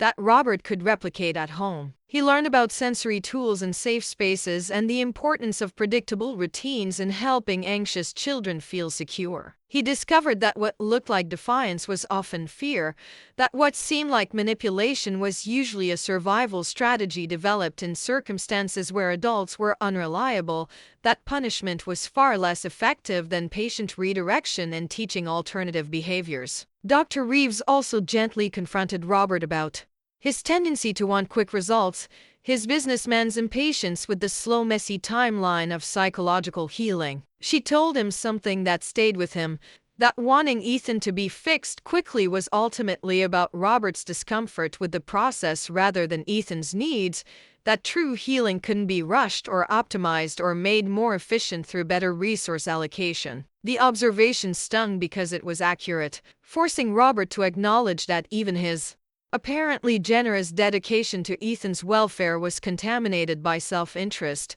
the desire to resolve the situation and return to some version of normal rather than accepting that this was now normal, that raising a traumatized child would be his life's work for years or possibly decades. Sarah continued her involvement, though with less frequency, as Robert became more capable and Ethan more stable. Her role gradually shifted from instructor to friend, and Robert found himself increasingly aware of her as someone beyond her function in Ethan's life. He noticed how she laughed, head thrown back with genuine amusement rather than polite social response. He paid attention to how she moved through space with unconscious grace, efficient but never hurried. He caught himself looking forward to her visits with an intensity that had nothing to do with needing her guidance and everything to do with wanting her company. This awareness created confusion because Robert hadn't experienced attraction like this in years, maybe ever, certainly never towards someone so completely different from his previous romantic partners who had all been women from his own social class, sophisticated and ambitious and ultimately incompatible with his emotional limitations. He tried to convince himself it was just transference,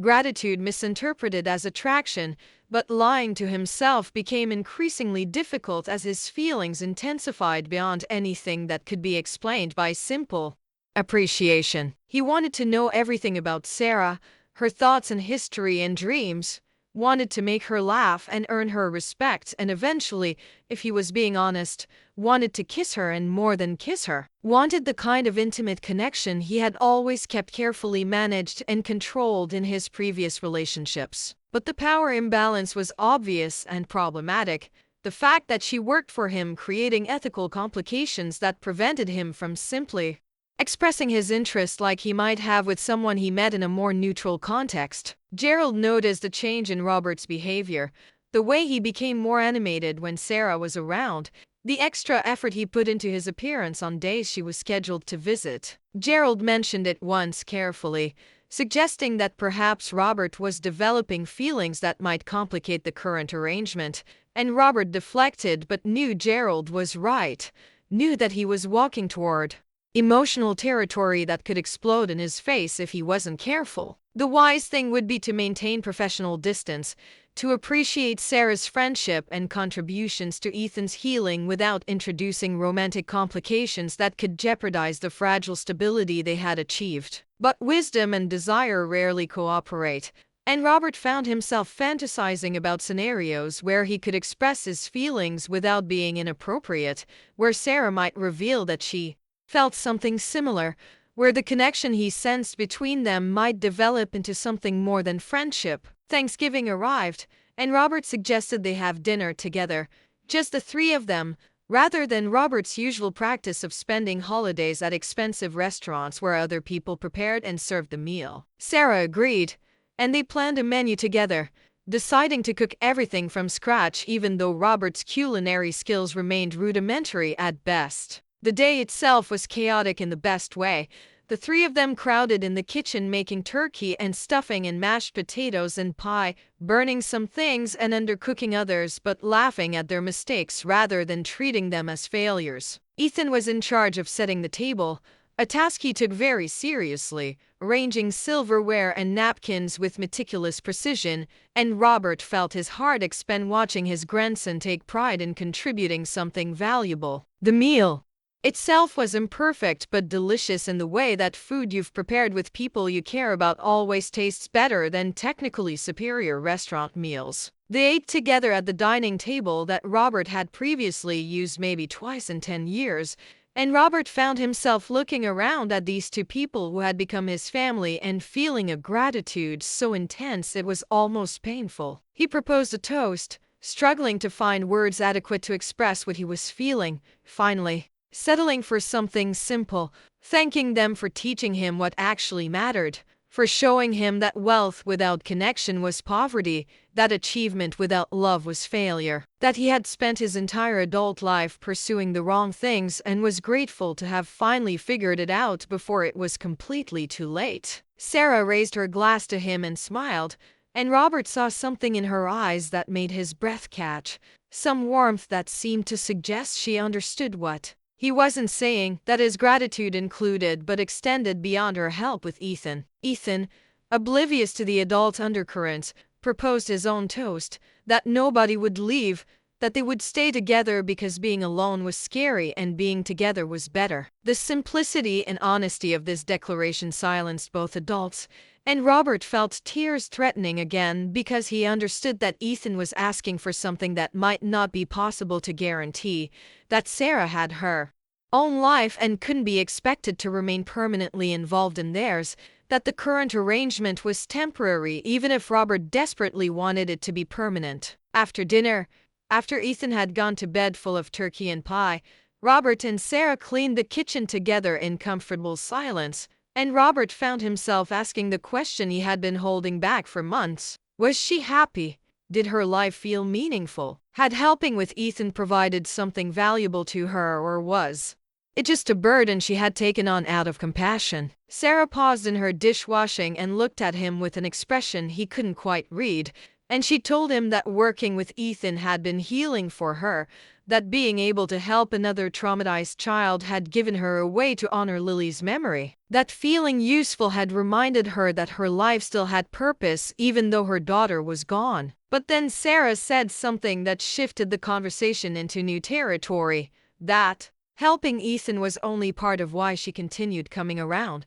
that somewhere along the way Robert had become someone she cared about independent of his grandson, that watching him struggle to change himself had been inspiring and occasionally frustrating, but ultimately had made her believe that transformation was possible even for people who seemed completely rigid and defended. She admitted that she had initially assumed he was just another wealthy man trying to buy his way out of uncomfortable emotions, that she had expected him to give up when the work got hard, that she had been surprised and impressed by his persistence and genuine effort to become someone different. Robert listened to this with a heart that was beating too fast, hearing in her words an opening that might allow him to express his own feelings without being completely inappropriate. He told her carefully that spending time with her had become one of the best parts of his days, that he valued her friendship and wisdom and company, that he found himself thinking about her when she wasn't around and looking forward to seeing her with an intensity that felt disproportionate to the ostensible reason for their connection. He didn't explicitly declare attraction or ask for anything to change, but he laid his cards on the table enough that Sarah would understand what he was saying if she wanted to understand it. Sarah's response was thoughtful and measured, acknowledging what he had expressed without immediately reciprocating or rejecting. She told him that she felt the connection too, that she had been aware of something developing between them but had been uncertain whether it was real or just the intensity that came from working together on something as emotionally demanding as helping a traumatized child. She admitted that the power dynamics worried her, that she was conscious of being his employee and of how that complicated any potential romantic relationship, that she had been burned before by men who had more power than she did and wasn't eager to repeat that experience. But she also said, and this was what Robert heard most clearly, that she wasn't opposed to exploring what might develop between them if they could figure out how to navigate the complications ethically and honestly. The conversation ended without any concrete resolution beyond an agreement to continue as they had been,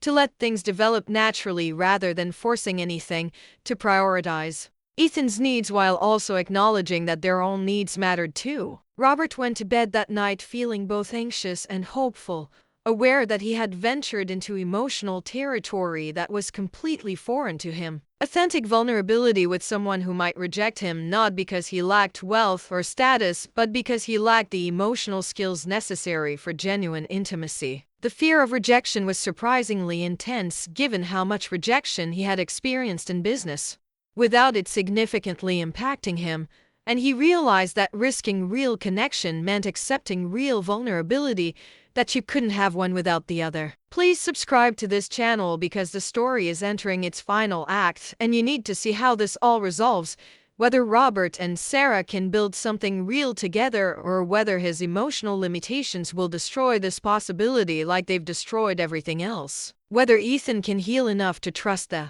world again, and whether any of them can find the kind of happiness that seemed impossible just months ago. Drop a comment sharing your own experiences with unlikely connections or with learning to be vulnerable after spending years being defended, and hit that like button so the algorithm knows you're invested in stories about real human transformation rather than just highlight reels and impossible perfection. Winter arrived with the kind of bitter cold that makes New York feel hostile, and Robert found himself experiencing the season differently than he had in previous years. Instead of viewing winter as an inconvenience to be minimized through car services and heated buildings, he started engaging with it more directly because Ethan loved snow. Would press his face against the windows watching flakes fall with an wonder that reminded Robert that he had stopped seeing beauty in natural phenomena decades ago. They went to Central Park when it snowed, building snowmen and having snowball fights and making snow angels,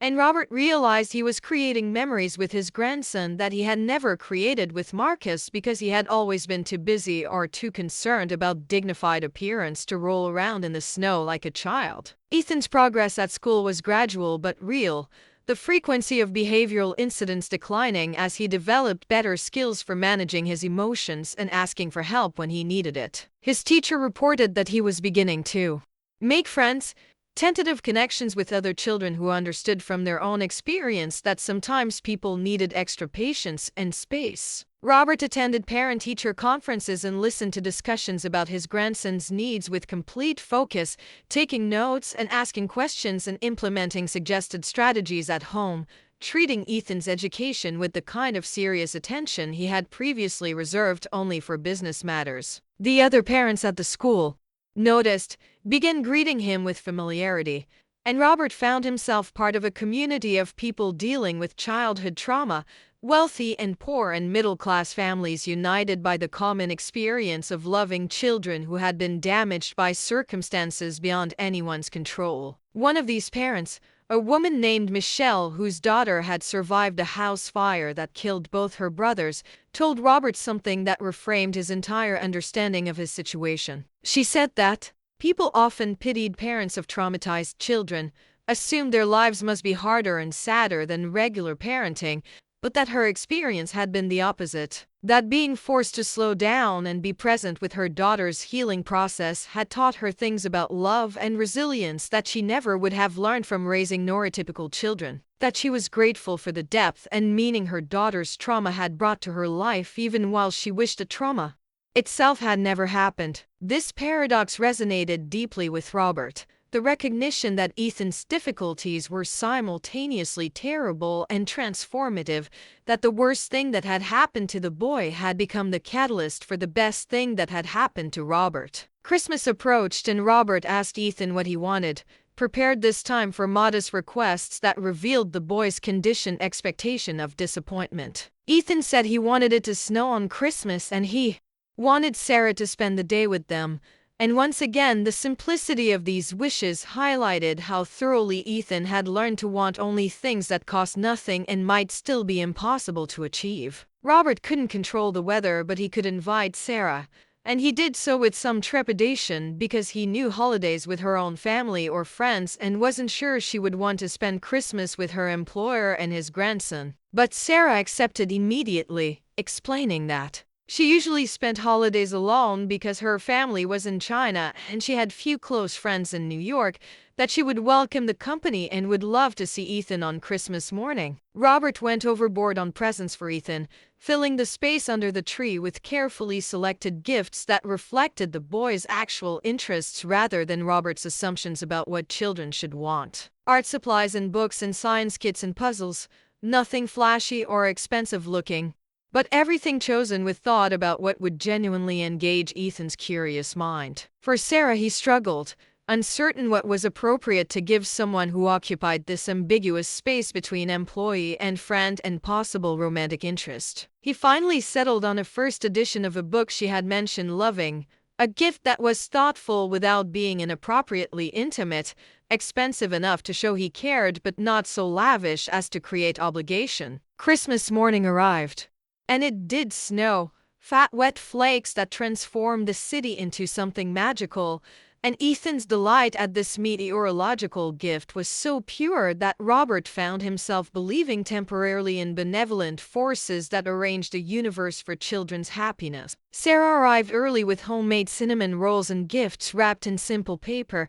and they had breakfast together while snow accumulated on the terrace outside and Ethan vibrated with anticipation about presents. The opening of gifts was ceremonial and slow, Ethan carefully removing wrapping paper and exclaiming over each item with the kind of gratitude that suggested he still couldn't quite believe people were giving him things without expecting something in return. When Sarah opened Robert's gift and saw what it was, her eyes filled with tears and she looked at him with an expression that was gratitude and something deeper, recognition that he had paid attention and remembered and cared enough to find something she had mentioned months ago in passing conversation. She thanked him quietly, and Robert felt a warmth that had nothing to do with the apartment's heating system, a sense that he had gotten something exactly right through the simple act of listening and caring about what mattered to someone else. It was such a basic skill, one that most people developed in childhood,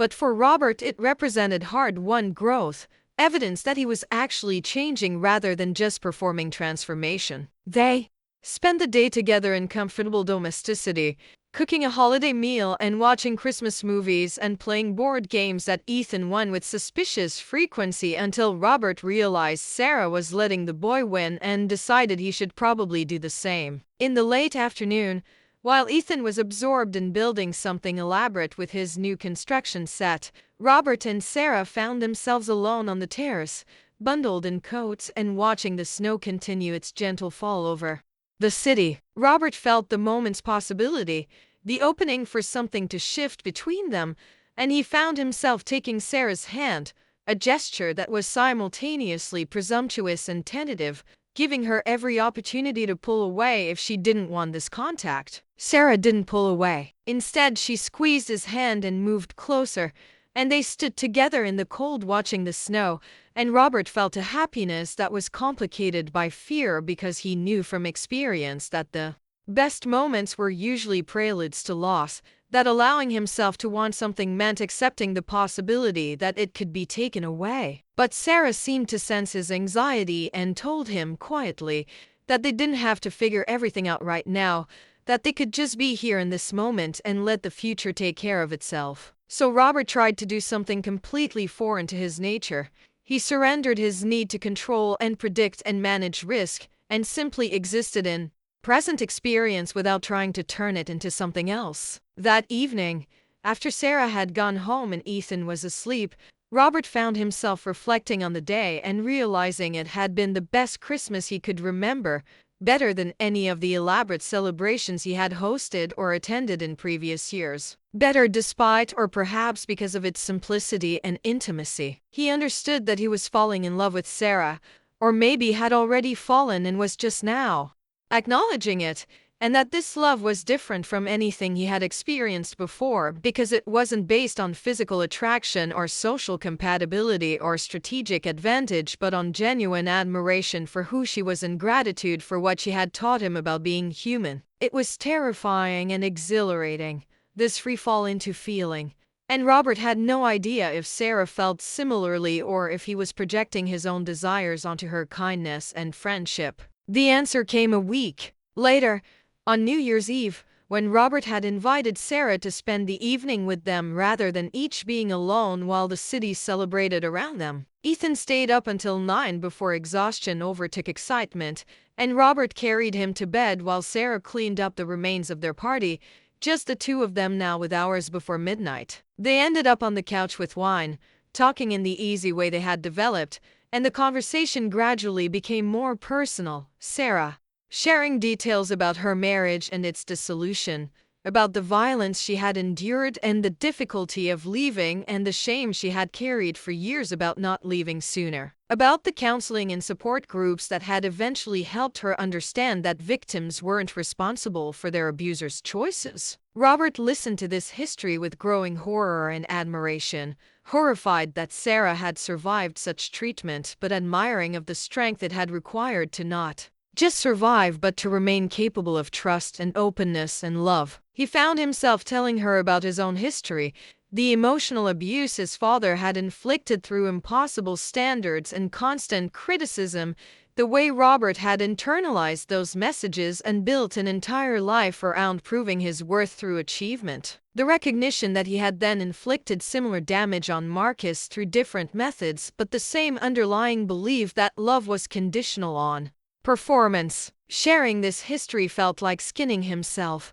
exposing layers he usually kept carefully armored, but Sarah's accepting presence made the vulnerability possible. As midnight approached, they moved to the terrace to watch the fireworks that would erupt across the city, and Robert found himself nervous in a way he hadn't been since he was a teenager contemplating his first kiss. He wanted to kiss Sarah, had been wanting it for months, but the fear of rejection or of ruining what they had built paralyzed him into inaction. So it was Sarah who finally closed the distance, turning to face him as the first fireworks exploded over the harbor, and asking quietly if he wanted to kiss her. Robert said yes, or maybe he just nodded, and then they were kissing, and it was nothing like the controlled physical encounters Robert had experienced with previous partners. It was messy and tentative and perfect. Two damaged people reaching for connection despite all the reasons why it might be a terrible idea. They pulled apart eventually, and Sarah told him something important, that she did have feelings for him, but that they needed to proceed carefully, that she wasn't interested in being another person Robert tried to save or fix, that she needed him to see her as an equal partner rather than as someone who needed rescue or management. Robert heard the warning beneath these words, understood that she was protecting herself against the kind of relationship that would replicate her previous experiences of having her autonomy undermined by a man who claimed to love her. He told her, as honestly as he could, that he didn't want to save her, that he was in fact hoping she might continue saving him, teaching him how to be the kind of person who could sustain genuine intimacy without falling back into control and performance. The new year arrived with fireworks and the distant sounds of celebration, and Robert and Sarah stood together on the terrace making no resolutions except to continue showing up honestly for each other and for Ethan, to build something real rather than something impressive, to value depth over surface and connection over achievement. It felt like a small promise compared to the grand ambitious goals Robert usually set,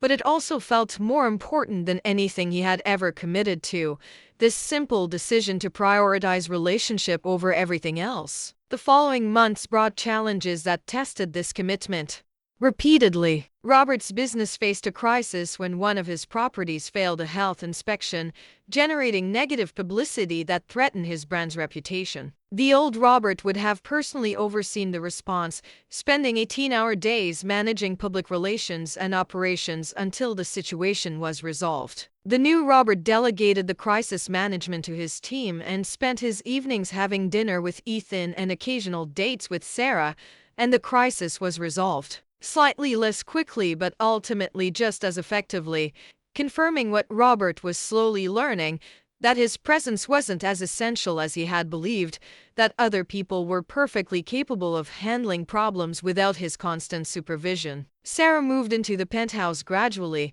not through any formal decision but through the accumulated weight of nights when it was easier to stay than to leave, of mornings when she was there for breakfast and evenings when she helped put Ethan to bed. Robert found himself negotiating this transition with surprising difficulty, his need for control and privacy clashing with his desire for Sarah's presence, his fear of commitment battling his recognition that he wanted her permanently in his life. They fought occasionally, usually about Robert falling back into old patterns of trying to manage or fix things rather than simply being present with difficulty. And these fights were terrifying for Robert because he kept expecting Sarah to leave, kept waiting for her to decide he was too damaged to be worth the effort. But Sarah didn't leave, and gradually Robert learned that conflict didn't mean the end of relationship, that two people could disagree or hurt each other and then repair the damage and continue. That love was actually built through cycles of rupture and repair rather than through maintaining perfect harmony. This knowledge was revolutionary for someone who had approached relationships as transactions that should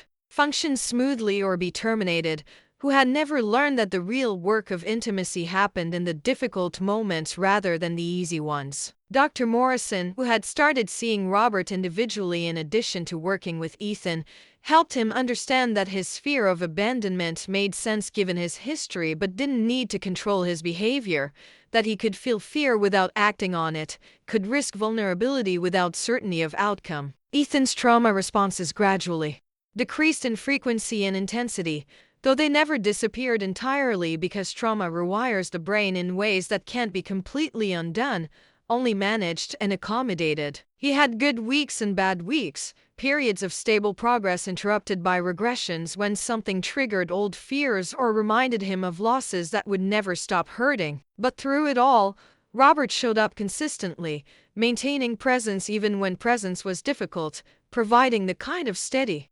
reliability that slowly convinced Ethan that this time might be different, that adults could be trusted not to disappear or hurt or forget about him when he was inconvenient. The moment when Robert knew they had really succeeded came almost a year after Ethan's arrival, during an ordinary evening when nothing special was happening, just the three of them having dinner together and talking about their days. Ethan was telling a story about something funny that had happened at school, animated and engaged in a way that would have been unimaginable during those first terrible weeks, and he used the phrase "when I grow up" casually, as if he assumed a future would exist, as if he believed he would survive childhood and become an adult who did interesting things. Robert felt his throat tighten at this casual presumption of continuity, this evidence that Ethan had developed enough hope to imagine himself forward in time, and he caught Sarah's eye across the table and saw that she understood the significance of the moment too. After dinner,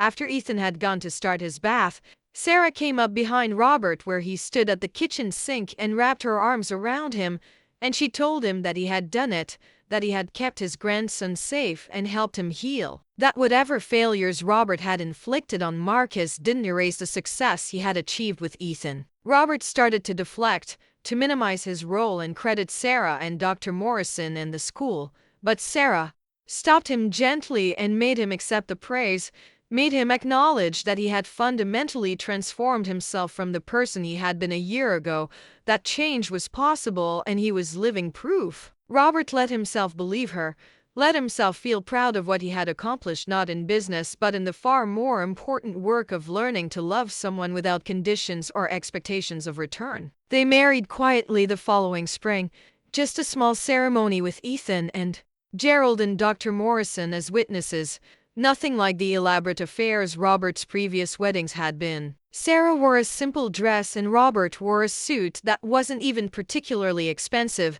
and they exchanged vows they had written themselves, promising things that actually mattered instead of generic commitments to love and honor. Robert promised to keep showing up even when it was hard, to stay present with difficulty rather than retreating into work or control, to value connection over achievement and truth over comfort. Sarah promised to remain honest even when honesty might hurt, to protect her autonomy even while building partnership, to keep teaching Robert how to be human even when he was being difficult about learning. Ethan served as best man and took his role very seriously, holding the rings with ceremonial care and beaming with pride at being included in something important. Robert's corporate associates were confused by the marriage, unable to understand why he would marry someone so far outside his social class, a former housekeeper with no connections or wealth or obvious advantages. Some speculated about midlife crisis or manipulation,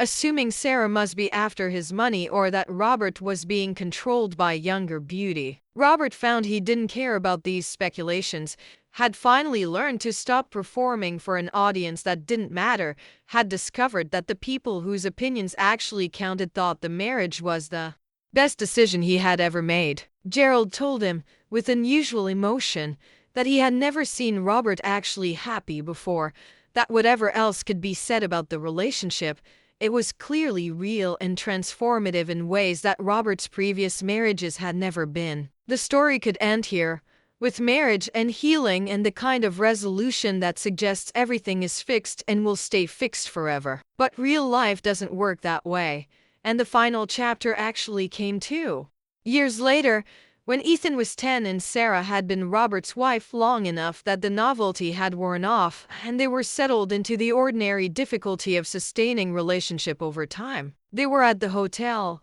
all three of them, because Ethan had asked to see where Sarah used to work and where his grandfather's office was, curiosity about the parts of their lives that existed before they became a family. Robert was showing Ethan the executive floors when they encountered a woman checking into one of the premium suites, a harried business executive managing a phone call while trying to handle her luggage and check her messages. Her young daughter, maybe 5 years old, was crying softly beside her, clearly exhausted and overwhelmed, and the mother was responding with the kind of sharp impatience that came from being stretched too thin, telling the child to stop crying, to behave, that they would eat later but right now mommy needed to work. Robert watched this scene and saw himself 30 years ago, saw Marcus as a small child being told that his needs were less important than his father's business obligations, and he felt the familiar guilt and regret that would probably never entirely disappear. But then he felt Ethan's hand slip into his,